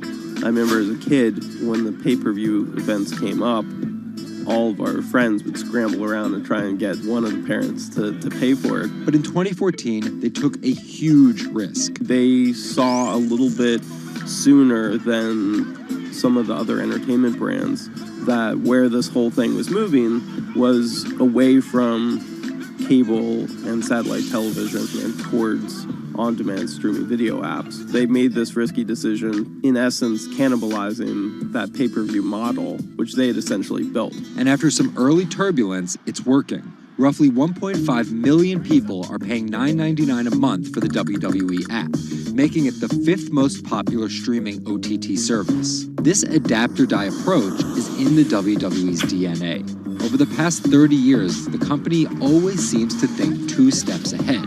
In the early 90s, WWE was at its most threatened when Ted Turner took them on with WCW, which stands for World Championship Wrestling. And back then, the WCW was winning the ratings war. So in order to compete with them, WWE had changed its product from a family-friendly kind of cartoonish style to this really raw. That's why they called their show Raw. It was this raw style of wrestling. With violent, outrageous, reality-inspired plot lines and aggressive personas. From a 16-foot ladder! And they won that fight against Ted Turner. And they bought WCW. The early 2000s ushered in an era of testosterone-driven programming aimed at the red-blooded American male. Bra and panties matches, and people smash each other over their head with like barbed wire bats and things like that. Until 2015, when WWE fans started a hashtag Give Divas a Chance. Since then, WWE has hired 40 more female wrestlers, and that growing cast of female characters was part of a much larger plan. They started to try to appeal to a broader set of people. Let's attract more female fans. And after we've attracted more female fans, let's attract more international fans. They're broadening their base, and they're doing that in large part to make it more advertising friendly. And not just friendly to advertisers. They're trying to build up their fan base in China. They're trying to build up their fan base in Europe. They, already have a pretty good fan base in India. India is a place where they already have an established wrestling culture. Because of the gigantic Indian wrestler, the Great Khali. But there's still a lot of work to do. While the WWE set a revenue record in 2017, only 30% of it is coming from an overseas audience. And there's one person whose responsibility is to grow that number. The buck eventually stops at Vince McMahon, no matter what's happening within WWE. Yeah, he's a very controlling guy, and it's a very, very, very tightly scripted company. And that goes all the way down the board to big stars' entrance music. And their outfits and things like that. So with a CEO like McMahon always planning 2 moves ahead and an aggressive push into multiple international markets, a big issue is money. It's hard to do all those things simultaneously without committing a huge amount of capital to it. And that's where the WWE becomes an attractive company for buyers. Potentially, one thing that could happen with WWE is they could benefit by being acquired by a bigger technology or telecom company, an Amazon or Facebook Facebook or a 21st Century Fox. So with a market cap of $2.8 billion, the advantage of owning 100% of their own content, and a rapid consolidation spreading throughout the entertainment industry, it looks like the WWE is well positioned, even if there are swerves ahead. Our world is changing. Every day, it changes a little faster. Some changes are too small to see. Others, too big to handle. Sometimes, change feels slow. So slow, we don't even notice. Other times, it happens all at once, and we can't keep up. For our climate, change means many things. And between too small to see and too big to handle, there is a whole world of difference. The clock is ticking. This is Bloomberg Green. Saving the seas. This week, the deep-sea diver who stopped writing the ocean's obituary to find a solution. Enric Sala tells us why the next 10 years matter most. And globalization needs to get greener. Shipping accounts for nearly an eighth of all transport emissions. How can the industry clean up its act? Plus, protecting coastlines comes at a huge environmental cost. But one Israeli startup found a way to keep the sea out and the animals in. From London, I'm Anne-Marie Hordern, and this is Bloomberg Green.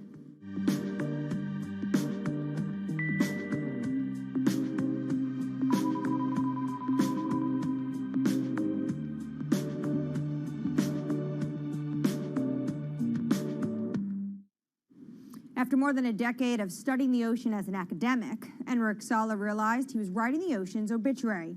He quit his job and became a full-time conservationist.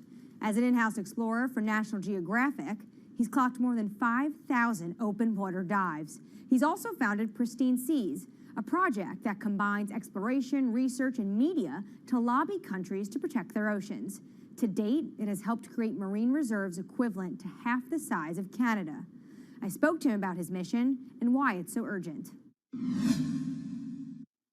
The state of the world's oceans is really bad. We have lost 90% of the large fish in the ocean. Sharks, groupers, cod, tuna. More than half of the fish stocks are overfished, which means that we are taking them out of the water faster than they can reproduce. More than half of the ocean is affected by industrial fishing, and global warming is killing coral reefs all around the world. The ocean is in a trajectory of decline.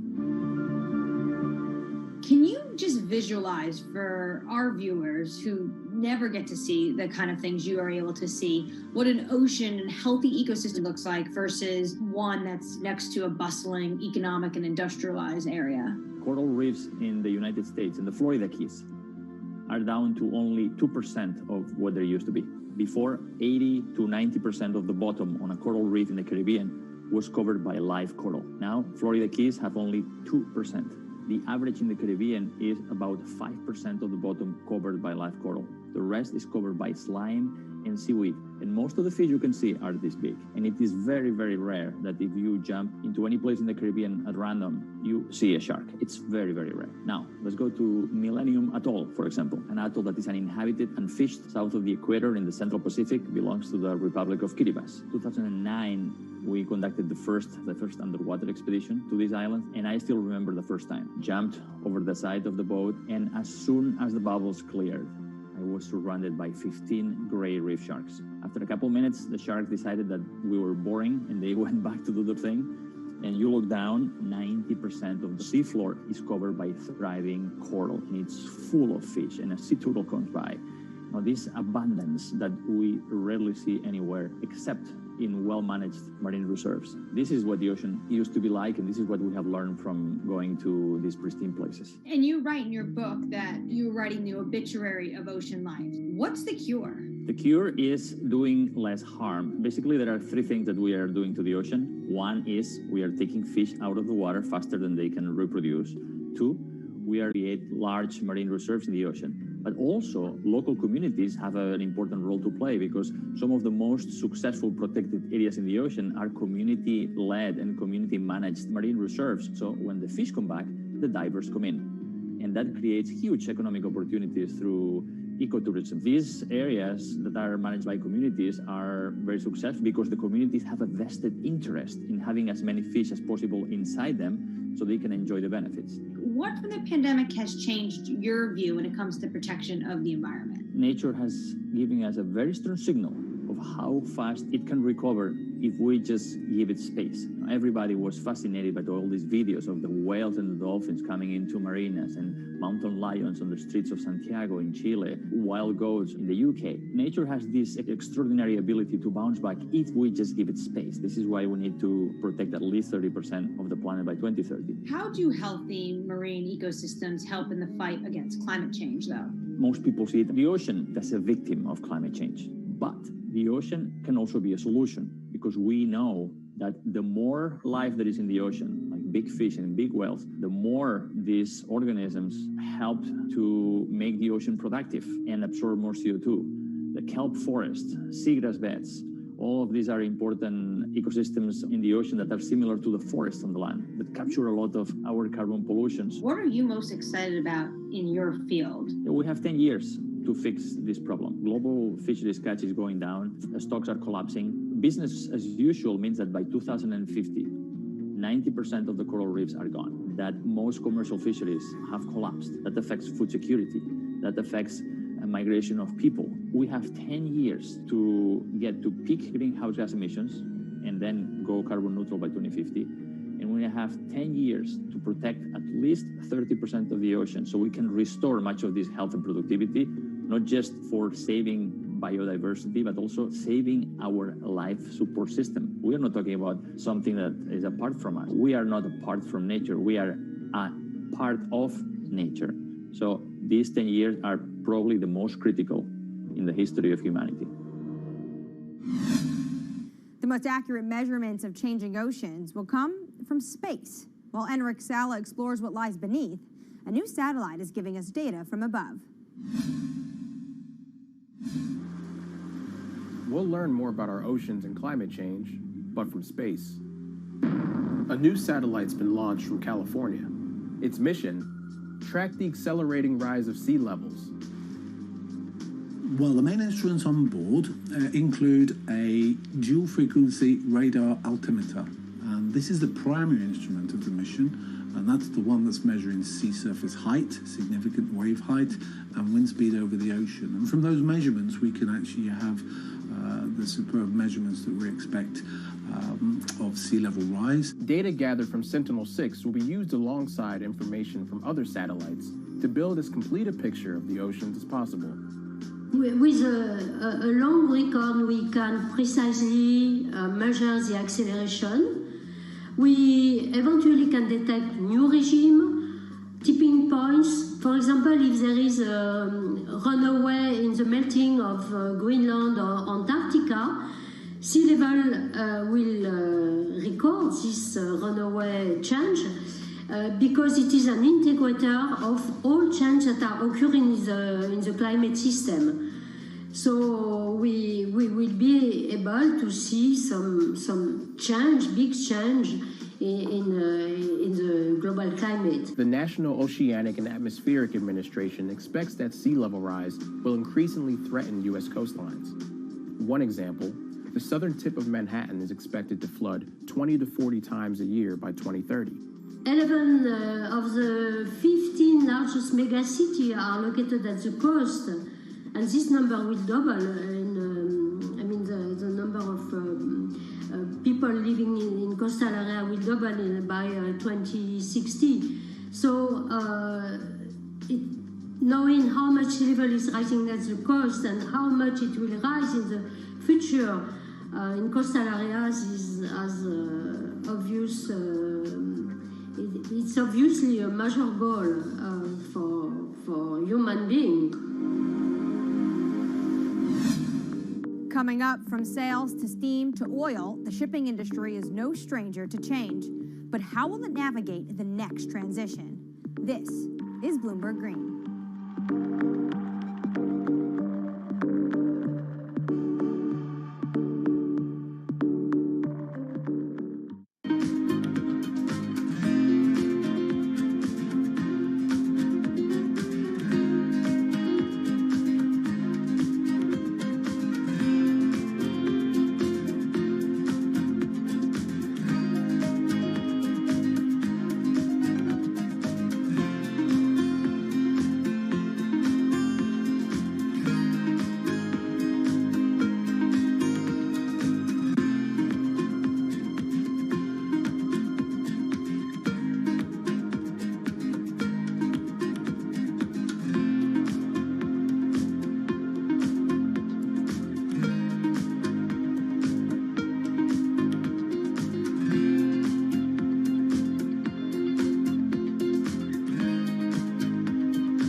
From Bloomberg's European headquarters in London, I'm Anne-Marie Hordern. This is Bloomberg Green. Now, for your roundup of this week's latest climate news, Jennifer Zabazaja has your Green in Brief. Here's the climate news you need to know. Deforestation of the world's largest rainforest has hit a 12-year high. More than 4,000 square miles of the Amazon rainforest was destroyed in 2020. That's a 9.5% increase from a year earlier. Government data shows that destruction has soared since President Jair Bolsonaro took office and weakened environmental enforcement. The Amazon is home to millions of species and plants and is critical in the fight against climate change. Bitcoin is hitting all-time highs, but at what cost to the environment? The cryptocurrency is energy intensive, and there are concerns if it becomes mainstream. According to MIT, back in 2018, Bitcoin's carbon footprint was almost as big as Portugal's. Want to get better at tackling climate change? We'll hire more women. That's according to Bloomberg New Energy Finance. Firms with 30% or more women in top jobs tend to perform better when it comes to the environment and are more likely to set clear climate goals. Shopping online is more popular than ever now, but the price of convenience is measured in CO2, and more deliveries means more fuel burned and more packaging wasted. So what can companies do? Well, many are becoming more efficient and sourcing more clean energy for their data centers and warehouses. And England's farmers will be paid to go green after Brexit.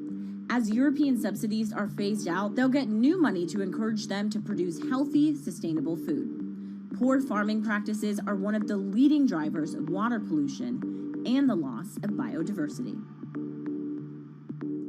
I'm Jennifer Zabasaja in New York. Anne-Marie, back to you. The shipping industry is more than just the grease on the wheels of globalization. It's its chief enabler. 11 billion tons of goods are transported by ship each year, the biggest contributors being 2 billion tons of oil, 1 billion tons of iron ore, and 350 million tons of grain. According to the International Chamber of Shipping, 80% of Europe's imports and exports happen over the seas. And for such a vast industry, it also contributes its fair share of emissions. Shipping makes up 12% of global transport energy consumption. So how does it clean up its act? Earlier, I caught up with Bloomberg Green reporter Laura Milan about just how big of a challenge this is going to be for the industry. One of the main issues is size. So about 90% of the world's cargo is moved by ships. So obviously changing such a huge industry is not going to be fast and it's not going to be easy.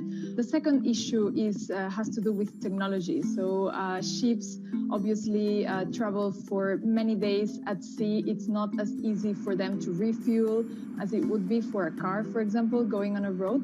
And the sector still hasn't found a technology that's economically viable and that's zero emissions and equivalent to the electric batteries for cars, for example. But actions are being put in place to make the industry a bit more environmentally friendly. Walk us through those steps that they're taking. That's it. So there's a first step that would involve using low emission fuels or biofuels that would significantly reduce the existing emissions. And then at a regulatory level, when it comes to the policy and the governments, there are steps being made as well.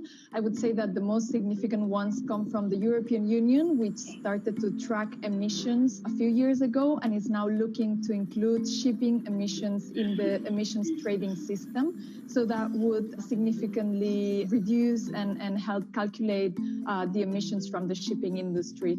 Now, China is taking similar steps. So at the moment, regions need to report shipping emissions to the central government.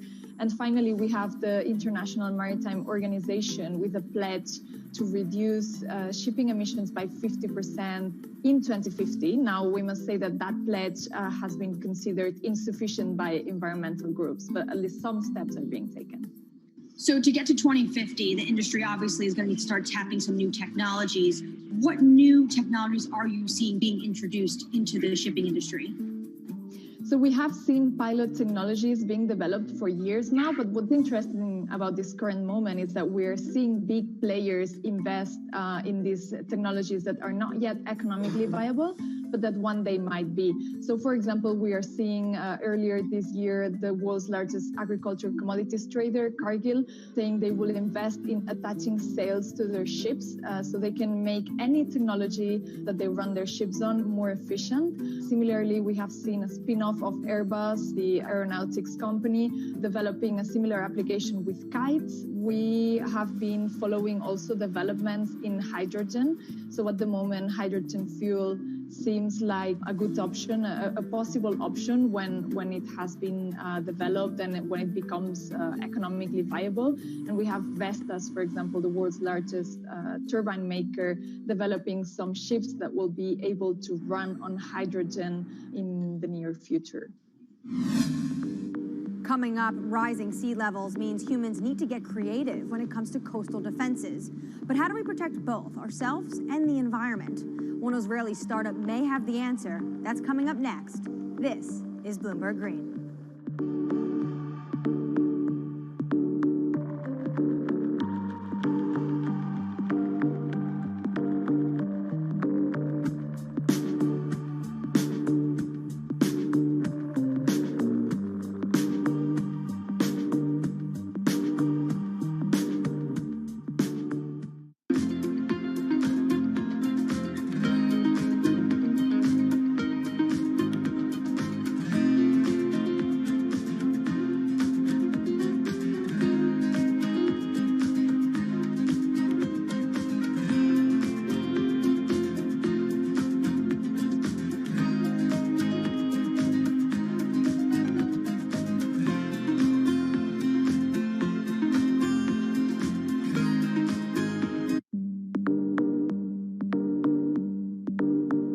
In London, I'm Anne-Marie Hordern. This is Bloomberg Green. After water, what's the resource that humans use the most? It's concrete, 3 tons a year for every person on the planet. And engineers estimate it's used twice as much as all other building materials combined. And it comes with a huge environmental cost. Concrete, not just in cities, it's a common feature on our coastlines too. And that's taking a toll on biodiversity. But one Israeli startup has found a way of making sea defenses stronger and encouraging life to thrive.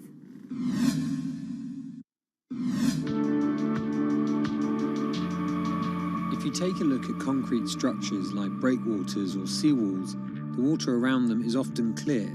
That's not actually a good thing, because it means there's no life. Marine species are actually most abundant in coastal areas, but it's also where us humans prefer to live too. So when we build here, we drive away marine life. Concrete in the marine world has a lot of additives, a lot of chemicals, and some of those materials are actually leaching out, and they're actually prohibiting marine life to thrive. If we keep developing without any regards to natural communities, there is a tilting point from which beyond we cannot really go back.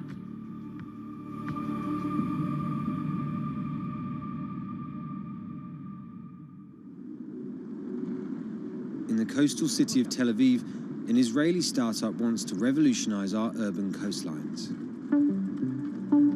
Their sea defenses are transforming lifeless man-made structures into teeming ecosystems. They do this by replacing standard concrete with their own special cement formulas. As opposed to regular cement-based concrete, e-concrete includes certain elements that enhance the growth of marine flora and fauna of plants and animals.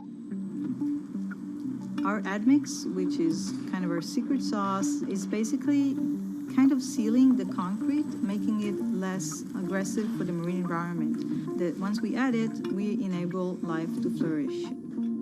In the lab, the team run tests to identify what mixes will work best for marine life. So we take really ice cube sized concrete slabs of different compositions, and we put larvae, 20, 30, 50. We need to have a lot of replicates. We're geeky scientists, so we have to have a lot of replication and controls. And then within a few days or just a few weeks, we can get an answer on their preference. So obviously, if they die, they have a very low tolerance to that specific concrete mix design. And if they thrive or they flourish, we can quantify that very quickly. E-concrete says it typically sees double the biodiversity of regular grey concrete. from fish and sea caterpillars on their armor blocks to crabs on these tidal pools that sit on the shoreline. This unit holds water during the low tide, so it's always moist, and therefore it has a very comfortable habitat for crabs and sea anemones and sea stars, etc. These pools have been here for less than 3 months, and this is already what you can see. It's covered with life. See the rock around it, which has been here for probably 10, 20, maybe even more years, only has a thin layer of green algae, and that's it. As well as the composition of the cement mix, E-Concrete designs its products specifically to the marine environment it will be deployed, to create niches for endangered species, or to develop nurseries like these oyster beds. The final part of the equation is creating complex surface textures to mimic natural rock or coral, an environment that helps anchor young organisms. When concrete elements are being cast, the typical goal is to have a very slick surface, very, very smooth. The idea is to get the water to flow right across it. When we're designing E-Concrete with a rough surface, we want to do the complete opposite. We want to slow the water when they are crossing the structure so that the larvae can actually adhere and attach to the surface. E-Concrete has to offer its clients more than just ecological credentials. Over time, they've discovered that creating hospitable habitats for marine life adds another advantage, one that is surely hard to ignore. We've seen evidence to the fact that the growth of the organisms on the concrete create kind of a layer of defense. Just the addition of weight, we can actually gain stability and strength over time. This is let's say the unit when we put it in the water. And this is after a year in the water. And what you can see here is all the oysters are completely covering it. We designed the units so they can withstand the forces and perform in terms of structural performance, but they can also be a backbone for ecological enhancement. The company tests its miniature designs in tanks full of real seawater, rocks, plants, and animal life from around the world. What we're looking for is the accumulation of calcium carbonate on the surface of the concrete of different mixes and different designs. This is the process that we call it biogenic buildup. So with time, we get a buildup of calcium carbonate that is sourced from marine organisms on the surface of the concrete. And we actually encapsulate the concrete with a natural rock. So when the organism die, in case of a coral, it will die, and then another coral will sit on it, and that's how a reef is growing. The hope that our man-made structures could become stronger over time also means better economics. The units require less maintenance and could therefore stay in the water for longer. E-Concrete, though, is just a few years old, so it needs more time to really quantify the longevity of its products. But the company are certain their products are better for the environment, and not just in terms of improving biodiversity. We're kind of trying to offset some of that immense carbon footprint of the concrete industry. Construction is responsible for about 11% of global carbon emissions. By adding a biological crust to their products, E-Concrete prevents some CO2 from being released into the atmosphere. For every kilogram of calcium carbonate being created by those marine organisms, we're offsetting 120 grams of CO2. So think about building a port infrastructure or a city waterfront that is an active carbon sink. I think that's a great advantage of the technology.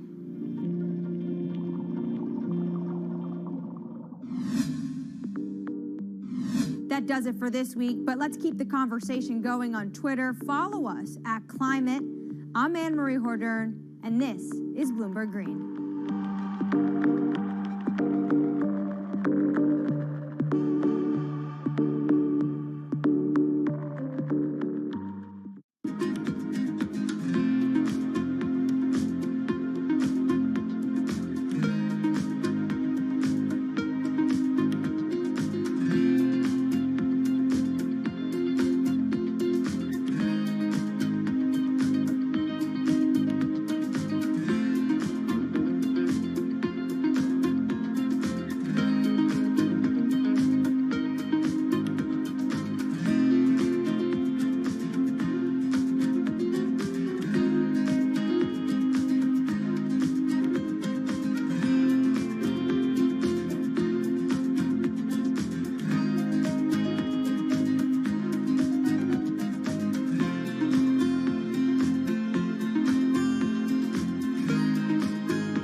Headlines and breaking news 24 hours a day at Bloomberg.com, the Bloomberg Business app, and at Bloomberg Quick Take. This is a Bloomberg Business Flash.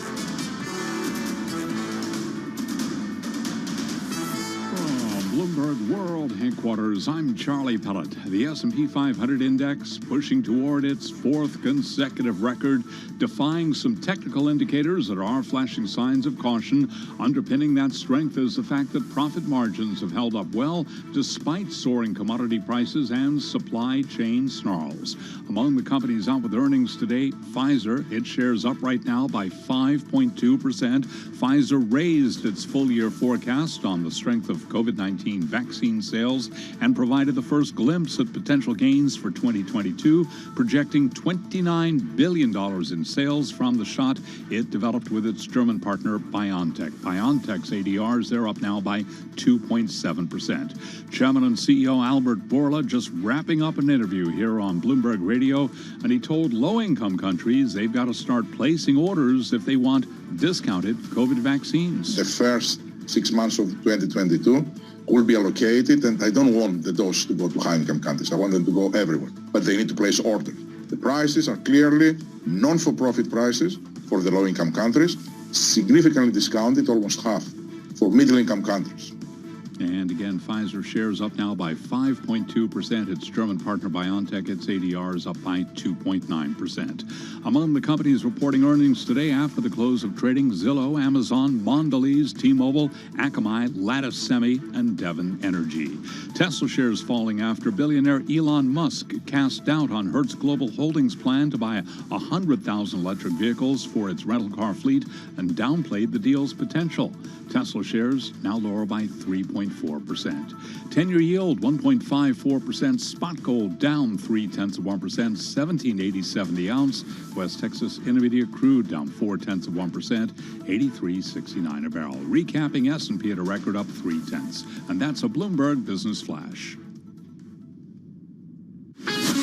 This is Bloomberg Business Week.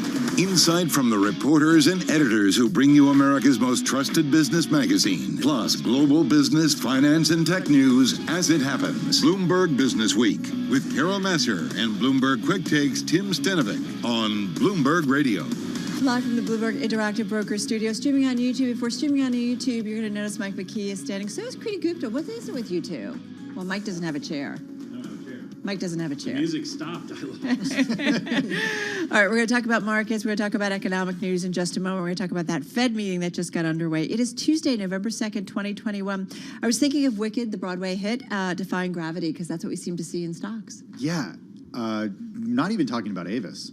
No, we'll get there. Okay. I mean, that's just like... That's clearly based on fundamentals, Carol. Yeah, exactly. Well, stocks overall, though, notching their 60th record for the year. So we'll get into all of that. We are going to talk about what's going on with Tesla and Avis, because Avis is off the charts, as you said, Tim. Tesla, not so much. Yeah, that's right. And Bloomberg Technology host Emily Chang also catching up with Microsoft CEO Satya Nadella. Oh, we're going to look forward to that. We're going to check in with a former U.S. Treasury official. We're also going to get to some of the most read stories about the Fed really being in charge when it comes to the Treasury trade. And I'm just finding out, thank you, Paul Sweeney, that Matt Miller apparently broke the chair during his show today.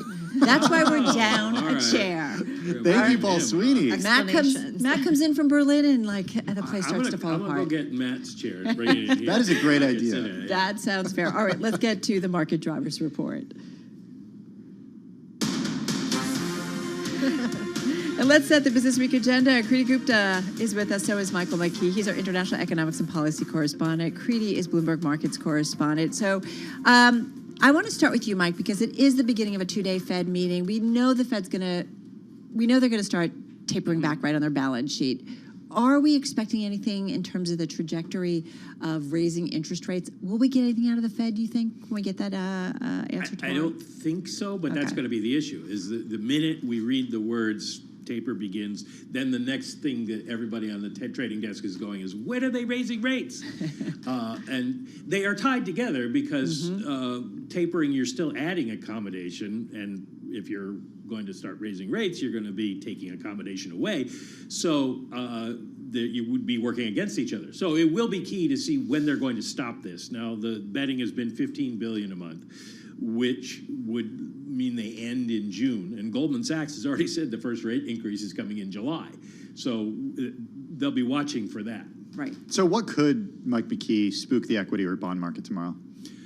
What would probably be the worst case scenario is if they said they were going to taper faster than what the markets expect, the 15 billion, because then it suggests, they think they have an inflation problem and they need to get at raising rates sooner, and that would cause a repricing. All right, but it's not spooking the markets today, Creedy. Not spooking the markets today. You said the market was defying gravity, sticking with those wicked references. You like that? I did, which is why I'm going to say Avis is popular. Oh. There you go. I'm glad you got it. Guys, I haven't seen Wicked. Well, that's your problem. Walk out of the studio right now. I could even hear the control room We are scream done. through the glass. Don't that's supposed to be well, soundproof. you've seen it. When I said that. We're done. I mean, you've seen the stock market, a little bit of defensive positioning. You're seeing some of those yielding sectors, consumer staples, real estate, utilities in the red now, but was higher earlier. Pretty normal kind of defensive behavior before a Fed meeting. This is always going to happen. The big stock story, I think, is Avis. We have to talk about Avis. Tesla dragging the benchmark lower. Consumer discretionary is down. Tesla is a big part of that, of course. This is coming after they said, or Elon Musk actually tweeted saying, there's no deal. We don't have a deal with Hertz. And Hertz coming out saying, well, actually, we've already gotten delivery, so we kind of do have a deal. But you do wonder, like I was, speculating, that I'm sure we all have been speculating, is this just Elon Musk saying, wait, let's finally sign on the dotted line to be done completely? Like, you just do wonder what's going on here. I can't speculate what goes on inside Elon Musk's mind. Be a much richer person. I want to have so much money that I can torpedo my own stock price and not even notice. He has in previous years, he's sort of rained on the stock parade. He said that the Tesla is overvalued in the past. So it's not the first time he's weighing in on why the stock should or should not be moving. The stock's more than doubled, too, this year. So it's like, still... It's the kind of thing you can do when you don't have to live paycheck to paycheck. Must be nice.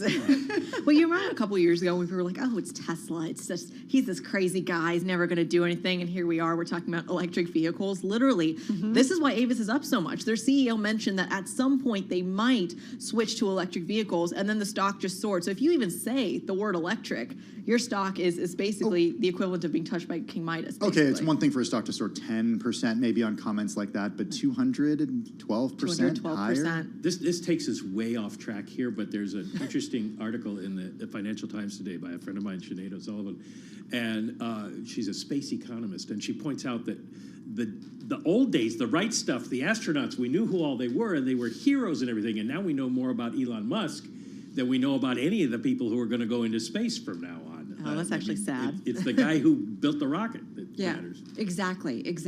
That is pretty interesting in terms of how you look at things, and just a different era. But you're right. And I always wonder about officials when Elon Musk goes on social and does something that impacts the stock price. Is that okay? You know who's not weighing in is Tesla's press department, because they don't have one anymore. Yeah. Oh. It's pretty amazing for a company that's more than $1 trillion in market cap.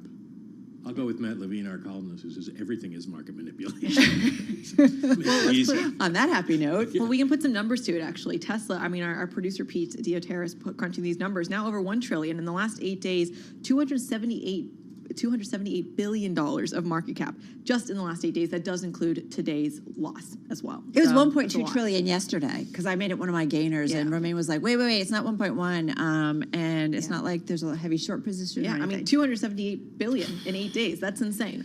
But this really is, I think, such a great, I'm going to very quickly say this, a very good kind of microcosm of just basically electric vehicles finally making their mark and seeping in everywhere. All right, there we go. We'll try and get Mike a chair next time he comes into the studio. All right, guys, we got to run. Let's do the bite of the day. It's one number that tells us a lot, and it's brought to you by GEP. GEP helps businesses transform supply chains with strategy, managed services, and AI-based cloud-native software. You can learn more at GEP.com. Today's number, it's 100. 100 countries representing 85% of the world's forests pledged to halt and reverse deforestation in 9 years in a major commitment at COP26. Brazil, Russia, Canada, Colombia, and Indonesia are among those committing to halt and reverse forest loss and land degradation degradation by 2030. I always, though, wonder, I'm like, do we have that long? Yeah, exactly. Still a few years away. There is a point of no return, I think, when it comes to climate.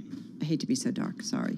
Well, let's get a check of the latest world and national news. Denise Pellegrini is standing by in the Bloomberg newsroom here in New York. Hey, Denise. Hey, Tim, we have voters in more than 30 states heading to the polls today. Election security is apparently a very top priority. Bloomberg's Amy Morris reports from Washington. Cybersecurity experts have created a special situational awareness room to monitor the elections and share real-time information with election officials. Voters will choose governors in New Jersey and in Virginia. Virginia's gubernatorial contest between Terry McAuliffe and Glenn Youngkin offering the clearest picture yet of how much momentum Republicans have heading into the 2022 midterm elections. Virginia's race for governor saw the largest early voter turnout in the Commonwealth's history. In Washington, I'm Amy Morris, Bloomberg Radio. All right, thank you, Amy. Meantime, Democratic lawmakers trying to strike an optimistic tone about the fate of these social spending and infrastructure proposals that are currently sitting in Congress that we've been talking about every day. Two moderate holdouts, the same two usual suspects, Kyrsten Sinema, Joe Manchin, aren't showing any sign of budging today. Manchin telling reporters he didn't sign off on the framework deal that was reached on the social spending or Build Back Better bill. The White House knew exactly where I stood. There was a couple of concerns that we had to work through. And to say that you automatically signed off on things, I've been here long enough to know that when you say you signed off on things, you ought to keep your word. And I'm not going to be a liar or make anyone else a liar. And so Manchin is still holding up the works there. And a government advisory panel discussing which school children should get Pfizer's pediatric COVID-19 vaccine. The FDA last week, as you know, okayed emergency use of kid-sized doses for kids age 5 to 18. Global news 24 hours a day and on Bloomberg. I'm Denise Pellegrini. Yeah, we're all still getting over that Tim didn't see Wicked. Yeah, okay. A little intervention needed for you, kiddo. All right, Denise. Time for me to get back to the Is back it on still Broadway. It's still on Broadway. I think it is. Maybe take Arlo when he's 10 or 12. It'll still be there. Get a few We'll see it years. after we go to Cats. Exactly. Les Cats Mis. is off Broadway. Phantom. All right. So when it comes to COVID, we are watching because a panel of experts who advised the U.S. CDC on immunization meeting today, talking about the vaccine for kids made by Pfizer and BioNTech. I mean, this is where we are right now in terms of continuing to go down the age line, if you will, in terms of getting vaccine approval. Yeah, the meeting comes the day after Pfizer raised its forecast for the year, or on the day, I should say, that was this morning, that's on the strength of its vaccine sales and projected 2022 revenue for the shot above analyst expectations. In the meantime, we're keeping an eye on what's happening in Beijing because authorities there halted classes at 18 schools in one district after a teacher was infected with the coronavirus as the city sticks with a COVID-0 strategy days before a key Communist Party meeting. We talked yesterday about what happened at Disney in Shanghai with the entire park being shut down and everybody there being tested, tens of thousands of people who, by the way, all showed negative results. Do you think Minnie and Mickey and everybody, the princesses were tested? I do. Everybody, huh? I think so. All right. Pfizer, by the way, is up about 5% in today's session, so we are definitely seeing positive investor reaction to their latest financial update. Stock's up almost, it's up more than 24% so far this year. Germany, meantime, moving toward offering boosters to virtually all who want them, according to a draft decision. Bulgaria and Romania reported record daily COVID-19 deaths. And then a minister in Estonia resigned after coming under pressure over her vaccination status. It's just the world we live in right now. It is. We should say what's happening in India. The entire country reporting only 10,423 new cases on Tuesday. That's the lowest one-day gain since mid-February. This is the country emerges from a virus wave that led to an unprecedented 400,000 plus cases a day in early May. Remember when that was happening. Different stories playing out in different parts of the world. All right, we'll get an update on COVID and the fight against this health pandemic. That's coming up on Bloomberg Business Week. This is Bloomberg Radio.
headlines and breaking news 24 hours a day at Bloomberg.com, the Bloomberg Business app, and at Bloomberg Quick Take. This is a Bloomberg Business Flash. From Bloomberg World Headquarters, I'm Charlie Pellet. We're looking at records on Wall Street. Stocks pushing higher as earnings reassure investors. S&P up 13 now, up by 0.3%. The Dow up 142, up 0.4%. NASDAQ Composite Index up 7, a gain there of just about 0.1%. The NASDAQ 100 Index up by 0.2%. Bitcoin up 4.4%. Bitcoin now at 63,393. 10 years up 3/32. 10-year yield 1.54%. Spot gold down almost $7 the ounce, down 0.4% at $17.86.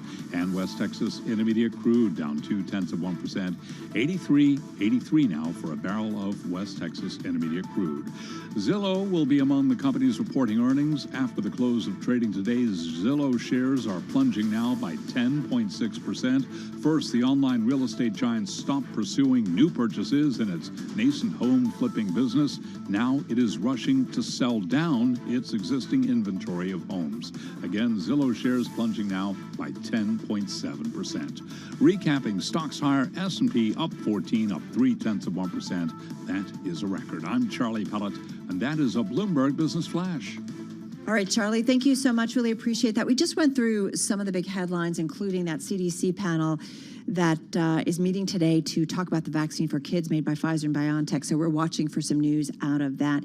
Let's get to it. One of the voices that we've turned to a lot during the health crisis is Dr. Harold Paus. He is the Executive Vice President for Health Sciences at Stony Brook University, former Chancellor for Health Affairs at The Ohio State University, and CEO of Wexner Medical Center, also former Chief Medical Officer at Aetna. So he really understands so many different aspects of our healthcare and medical world and has been really, like I said, a great voice to us during the pandemic. He joins us on the phone from Stony Brook, New York. First of all, congratulations. You're in a new position.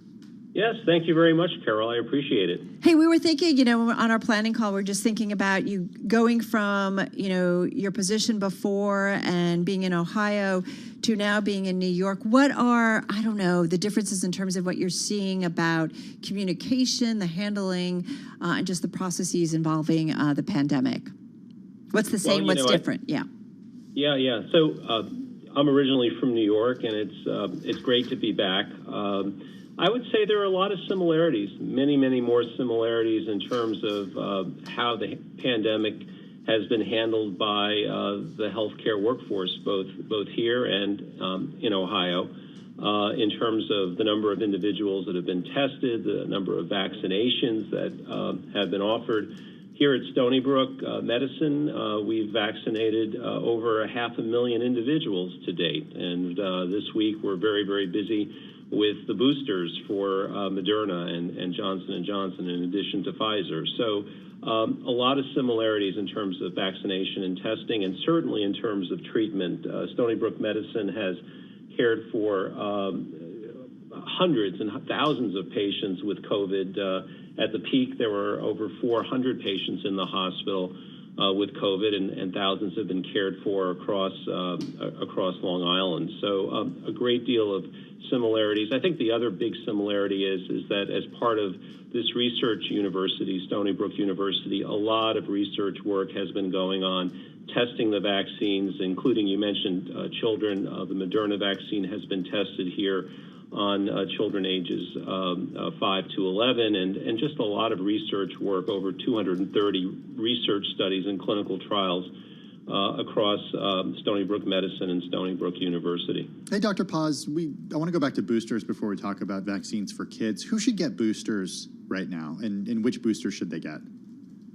Well, that's a great question, and there's CDC has been very clear about boosters, particularly those who are 65 and older, without a doubt, those that have certain types of medical conditions. The whole question of mixing and matching boosters with the original vaccine is an open question, and I can tell you that I received my booster today, as a matter of fact. And my thinking is that if I've received a vaccine and it worked well for me originally, the first and second shot, if it was either Moderna or Pfizer, I made the decision to go ahead and get Moderna for the booster as well. If someone had some reaction to a vaccine, then certainly it would make sense to think about a different booster than they originally received. But we're still waiting for the research to indicate if there is any advantage to mixing the booster later on from what they originally received. And we're going to need some research studies to show if that makes any sense or not.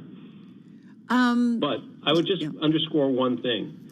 Most importantly, get the booster if you fit one of the categories that require you or suggest that you get the booster, because frankly, that's the most important thing, and worry less about trying to tailor it to the specific situation unless you are in the circumstances I described before. Should you not, if you don't meet those circumstances? Because Tim and I have talked about, we know individuals where you can basically walk into a pharmacy and get a shot, and it's pretty easy to get. Should you hold off?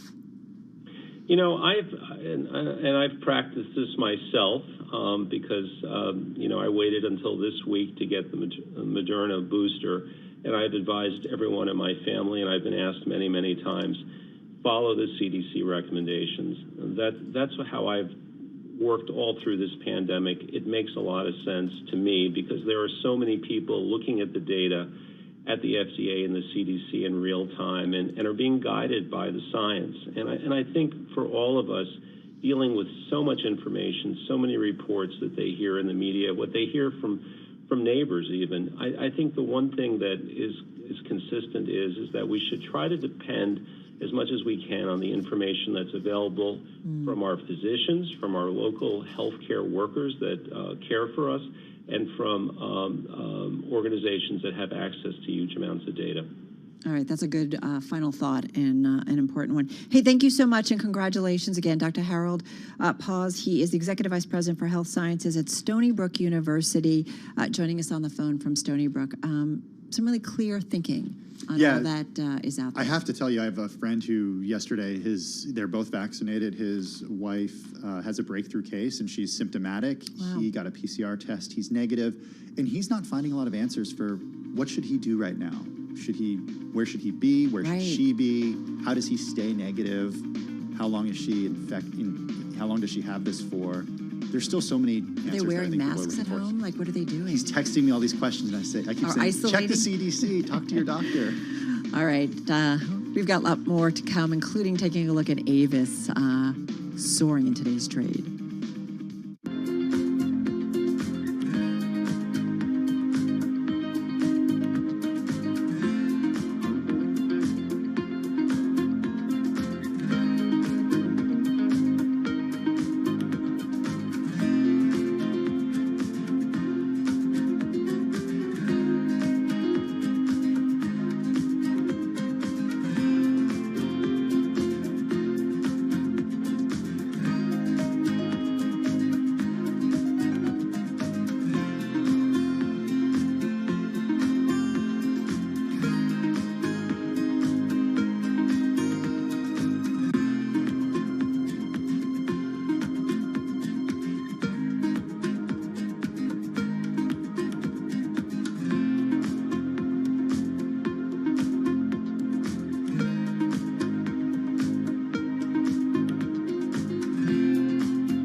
Broadcasting live from the Bloomberg Interactive Broker Studio in New York. Bloomberg 1130. To Washington, D.C., Bloomberg 99.1. To Boston, Bloomberg 106.1. To San Francisco, Bloomberg 960. To the country, Sirius XM Channel 119. And around the globe, the Bloomberg Business app and BloombergRadio.com.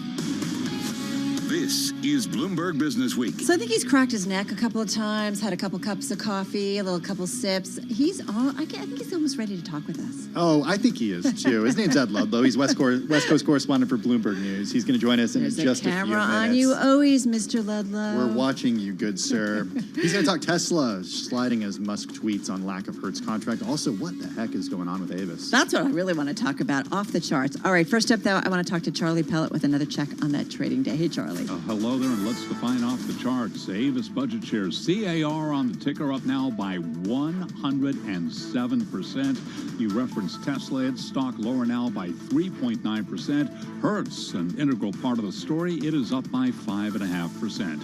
We're looking at an update on Wall Street. We're looking at records again for the Dow, the S&P, and NASDAQ. Stock market pushing towards its fourth consecutive record, defying some technical indicators that are flashing signs of caution.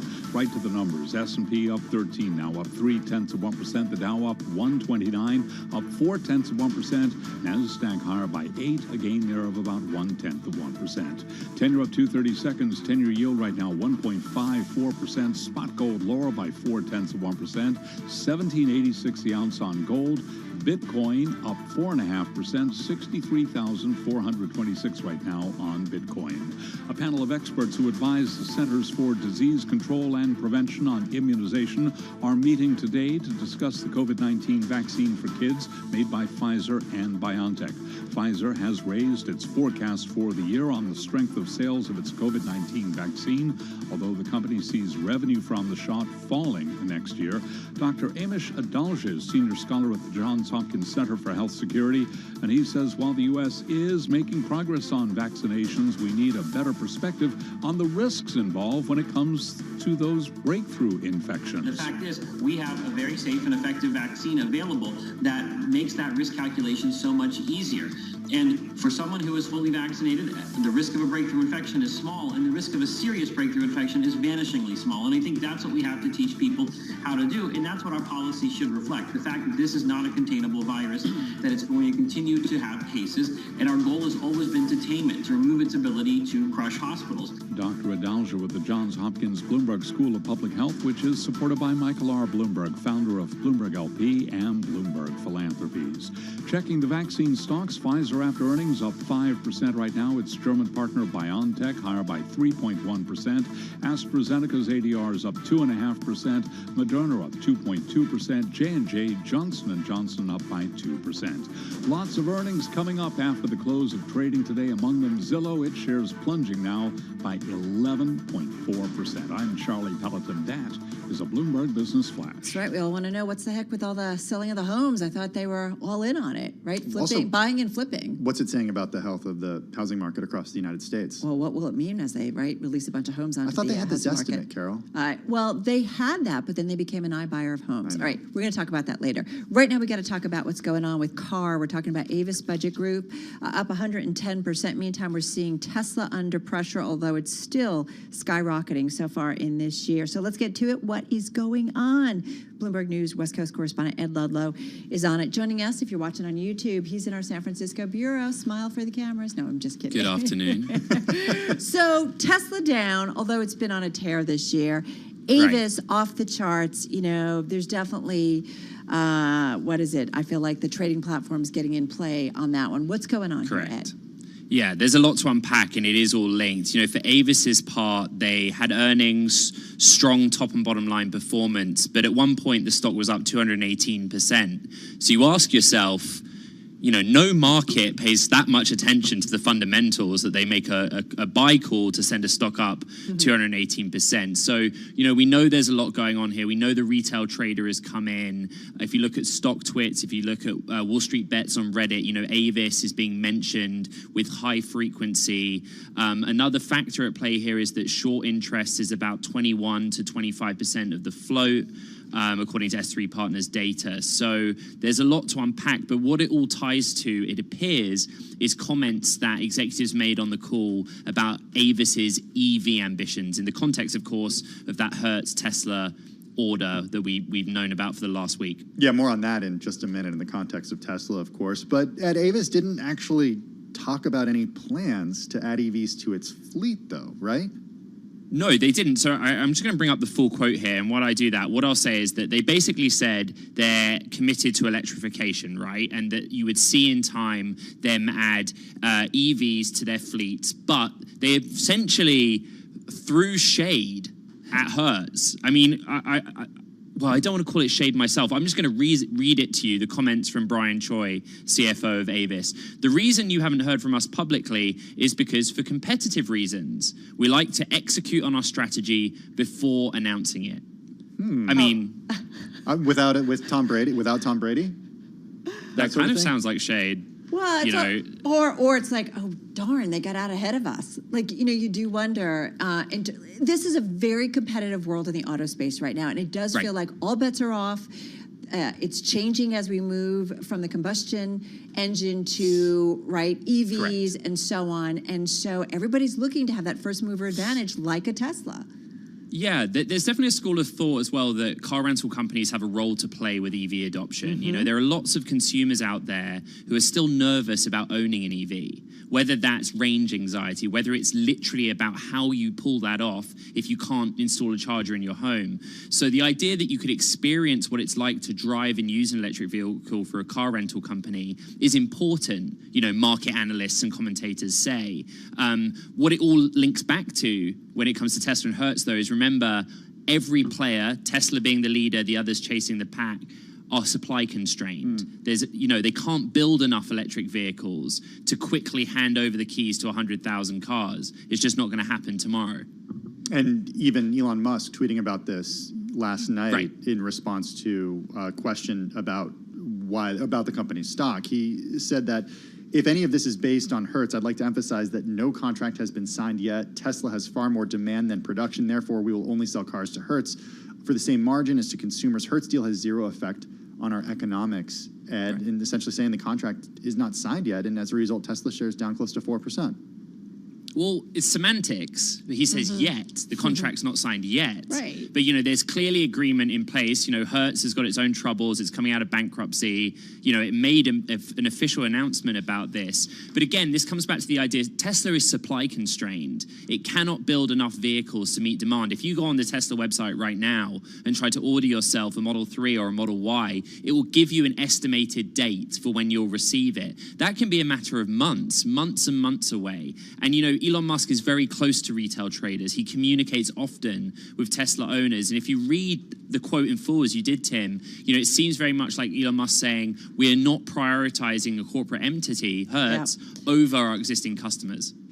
Fascinating story just to watch the ups and downs of all this. Again, Avis right now up 110%, Tesla down just about 4%. Thanks, Ed Ludlow, West Coast correspondent for Bloomberg News. And now to Denise Pellegrini here in the newsroom in New York. Hey, Denise. Hey there, Tim. Well, it is, as you know, an off-year election day. A lot of local races, including the race for mayor here in New York City going on today. And that's the race, of course, between Democrat Eric Adams and long-shot Republican candidate Curtis Sliwa. Adams, when he went to vote today, said that everybody deserves a chance. We won already. Someone asked me how many votes you need to feel you have a victory. They just don't get it. We won already. Yeah. I'm not supposed to be standing here. So he said everybody deserves a chance, but apparently he already won. And Adams and Sliwa, of course, both casting their votes today. Current Big Apple Mayor Bill de Blasio isn't saying whether he'll run for governor. Meantime, but he does tell reporters to stay tuned. I'm going to be a part of the discussion about the future of this city, the future of this state. I guarantee it, all in due time. And de Blasio has filed paperwork to potentially run for governor. That's what's engendering all that questioning. If you're still smarting about how your tax burden went up after those so-called Trump tax cuts, you may be in luck because House Democrats are working on suspending that limit on state and federal tax or SALT deductions that President Trump put in place. Then President Trump limited the deductions, raised taxes for millions, especially homeowners and especially here in the tri-state area. And Miami Mayor Francis Suarez, well, he's up for re-election today as well. He's getting a little extra publicity today because he now says he would take his next paycheck 100% in Bitcoin. Global News 24 hours a day. I'm Denise Pellegrini. We're going to need to get him back on Yeah, Mayor Suarez. and just talk to him about Bitcoin and their ambitions over there. Also, I'm eager about his political ambitions, too. What's next, right? Yeah. All right. President, vice president, I don't know. national ambitions. Sounds like we need to... All right, I'll email him when we're done with this, okay? Okay, sounds like a plan. Hey, we just talked a lot about what's going on with Avis specifically, just off the charts today. One other auto-related company that we've been watching is Ford. Stock's up 105% so far this year. We're seeing it trending higher today. Have really, though, the stock price climbed steeply over the past couple of months, pushing them to levels last seen when Alan Mulally, the former chief executive officer, often called the company's savior, was at the wheel. So in some time. Yeah, the rally getting its latest boost just last week after the automaker reported impressive third-quarter results, reinstated its dividend, and then also, this is really important, said the chip shortage appears to be easing. Yeah, well, that's interesting. And, you know, we're starting to hear that maybe from various companies and watching, you know, some of the supply chains that are out there, that whether or not maybe we're getting to the point where we've topped out with the worst of some of those chip shortages. But we're going to have to continue to track it because we do know, as Ed just talked about, that a lot of the car manufacturers just can't keep up with demand at this point. It's a good problem to have. Yeah, frustrating though, right? Frustrating, but beats the alternative. Yeah, exactly. But ultimately, when you can't produce as much as the demand, that's going to, at some point, play out in your top and bottom lines, right? I also wonder about pricing power and to what extent they can raise prices to capture some of the excessive demand. People who want a car are willing to pay for it. I have a brother, he and his wife, looking for a car. They had an accident. Everybody's fine, but they're out there looking for a car, and they said there's just nothing on the lots. Or So you are they have to going wait. internal combustion or electric? I think they're still going internal combustion. So this will be their last internal combustion car? Probably, but just supply, just not there. And they even went to the used car market, and it's just the prices are off the charts. Wow. So we hear that. Anyway, watching Ford shares up again. They had a good upbeat earnings, but just watching some of these stocks really have big moves here in 2021. You're listening to Bloomberg Radio.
Headlines and breaking news 24 hours a day at Bloomberg.com, the Bloomberg Business app, and at Bloomberg Quick Take. This is a Bloomberg Business Flash.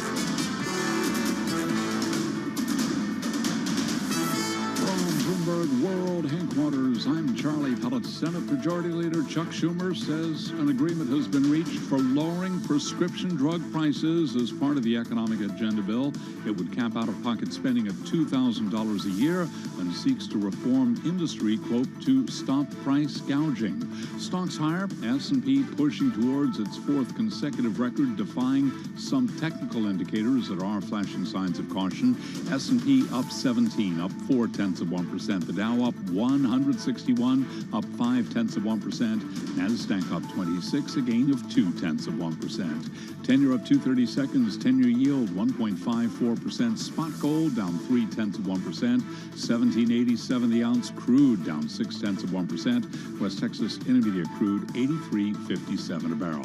Bitcoin up 4.4% right now, 63,388. Zillow reports earnings after the close of trading today. Zillow shares plunging right now by 11.2%. So again, recapping, stocks are trading at a record. The Dow, the S&P, NASDAQ all advancing. Briefly, DuPont shares higher after saying it will buy Rogers Corporation and divest most of its mobility and materials unit. DD on DuPont up now by 8.8%. Rogers Corp up by 29.5%. And that's a Bloomberg Business Flash. All right, Charlie, thank you so much. This is among our most read on the Bloomberg today. It's about the one trader that calls all the shots in the Treasury bond market. It's a story in the upcoming issue of Bloomberg Businessweek magazine, out later this week on the Bloomberg and, of course, at businessweek.com. Joel Weber is editor at Bloomberg Businessweek. He's with us in the Bloomberg Interactive Broker studio. Liz McCormick is bond and FX reporter at Bloomberg News.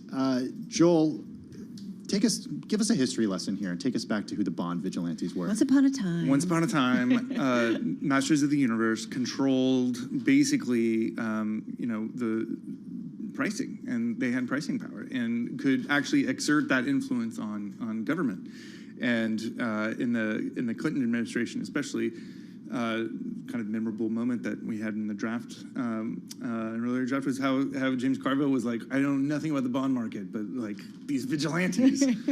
and times have changed, right, Liz? Yeah. Oh, yeah, a lot has changed, and that was a great comment he made, because then it was like they kind of pushed Clinton around to change his agenda, and the bond market, the Fed's the game in town now in the bond market. Of course, there's been a lot going on, which you've all been talking about through the days, but still the Fed owns $5.5 trillion in treasuries. So they go a long way as far as keeping a lid on rates and, just seeing where rates can go. And they play a major role. I think of Ed Yardeni years ago, right? And that, and coining that term, I believe, bond vigilante. And this is what's interesting. And Liz, you see it in the bond market or the treasury market for years. It doesn't feel like it moves a whole heck of a lot. And you gave some, great perspective of younger treasury traders today versus older treasury trades when there really was volatility in the treasury market. Right, yeah. I mean, John Kirshner, who talked to me from Janus Henderson, I thought was funny because he's like, listen, with all due respect to the newer people, like people getting all jazzed about what's going on. I remember when we really had these moves, and, and then you kind of get so excited and you look at, oh my goodness, the 10-year treasury yield's only at 1.55. It's just kind of amazing. So, yeah, you just don't have the volatility. And that's part of what the Fed wants. Part of their schema of keeping things calm is less volatility is usually good for them. I mean, we've seen some lately, but I know people, we have a few in here, and I know others that I didn't mention that have through the years said, I'm getting out of this, it's just, you can't trade the way you used to, and it's just not the same business for them. So Liz, what happens at 10:10 every morning? Well, the Fed does these operations, which is all public. This is no secret. They lay it out on their website. This is part of their quantitative easing, but they go in, they tell, it's all laid out to dealers what they're going to be buying. And the Fed, not to say that they don't use their pricing models to where to go, but it's not like they're, in the marketplace, bidding and offering and, people are cajoling them, where we want to do it. It's, a pretty set thing, but they for a while now, especially, since March 2020, when the pandemic unfortunately kind of struck, they've been a major role. I mean, they still had a lot of bonds going into that because they hadn't gotten them down after the great financial crisis, how much debt they held. But then they came in, and now they've bought a couple trillion since. So yeah, they most every day, their operations. And we as you know, we have a Fed meeting tomorrow, so they might announce that they're going to scale back these purchases, but that's probably going to take, till mid next year till they stop, and then they'll just be rolling them over, which they do in a different way. But they're just not going away as a source, for a long while.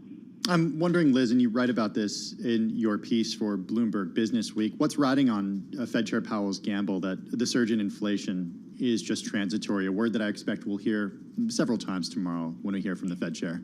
Yeah, and I think they've tried to kind of, what was one of the Fed officials said, can we retire this word? Because I think it's causing them trouble because the transitory has lasted longer. But there is a lot riding on, and, the market has even priced in a little bit more hawkish moves as far as tightening next year than they had a few months ago.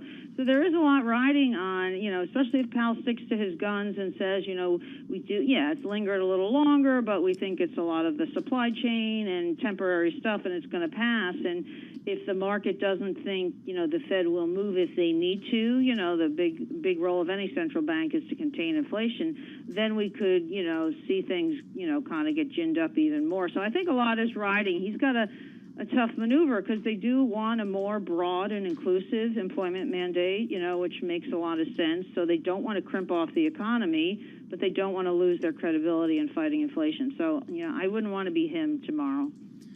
So, Liz, you got to speak to a lot of folks in this world, some of whom were former bond vigilantes or still are, I guess. What's the mood? Into tomorrow, Joel, or in general? Yeah. Oh, in general, but maybe. I'll talk a little bit about both. Well, I think into tomorrow, it's. I think people are wondering. There's differing camps. Some people feel like he's got to push back on this kind of hawkish tilt in the marketplace. Some people feel like he has to kind of hold his guns that we're going to keep being easy for a while. And I think in the marketplace, it's just a different marketplace, like we've been talking about. Like, I did speak to Jack Malvey during this story, who's been around for a long time, and he was talking about it's just a commoditized market. The Treasury market is a different marketplace. So I think some of the mood is, there's a lot of interesting trades you can do, but it's just not the same. Bond yields went 100 basis points today, et cetera, like yesteryear. Well, and Liz, I guess bottom line, especially the old guys, the sages, do they think it's a better Treasury market or not, with the Fed being such a significant player and for so long? Well, I think, Carol, it depends on what avenue of their business they're in. Okay. If they, are more the economic side and think, it has really helped, engender growth and things, because stability is good for companies who know where their interest rate levels are going to be, where they can borrow. It's a positive. For those who were like floor trading and doing other things, it hasn't been so good. Even some of the salespeople I've heard complain, on the bond desk, there's just not as much activity through the last decade. So I think it depends on where you're sitting. Yeah. Those bond vigilante T-shirts are worth something now. You can find them on Etsy, I'm sure. Liz, real quick, just to put a wrap on it, what are we missing by not having them be such a dominant force? Well, I would say people like Ed Yardeni and some others would say, if they're not, then that might give the Fed a little more room. Let's just say, we're not saying that, like projecting it, that the Fed let inflation run too hot. That the risk is it runs away, right? And then they can't tamp it down. So if the bond vigilantes are slower to push back, the Fed has some more leeway, and you end up with more inflation. Got to run. Always important reporting when Liz McCormick's on the case.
markets, headlines, and breaking news 24 hours a day at Bloomberg.com, the Bloomberg Business app, and at Bloomberg Quick Take. This is a Bloomberg Business Flash. From Bloomberg World Headquarters, I'm Charlie Pellet. We move into the final hour of trading on this Tuesday, November 2nd. It is Election Day 2021. Final hour with the Dow, the S&P, NASDAQ, all at records. S&P pushing towards its fourth consecutive record, defying some technical indicators that are flashing signs of caution. Federal Reserve policymakers are meeting right now, and regardless of what the Fed may say or do this week, there is a perception that the U.S. will still have comparatively low interest rates, and that bodes well for stocks.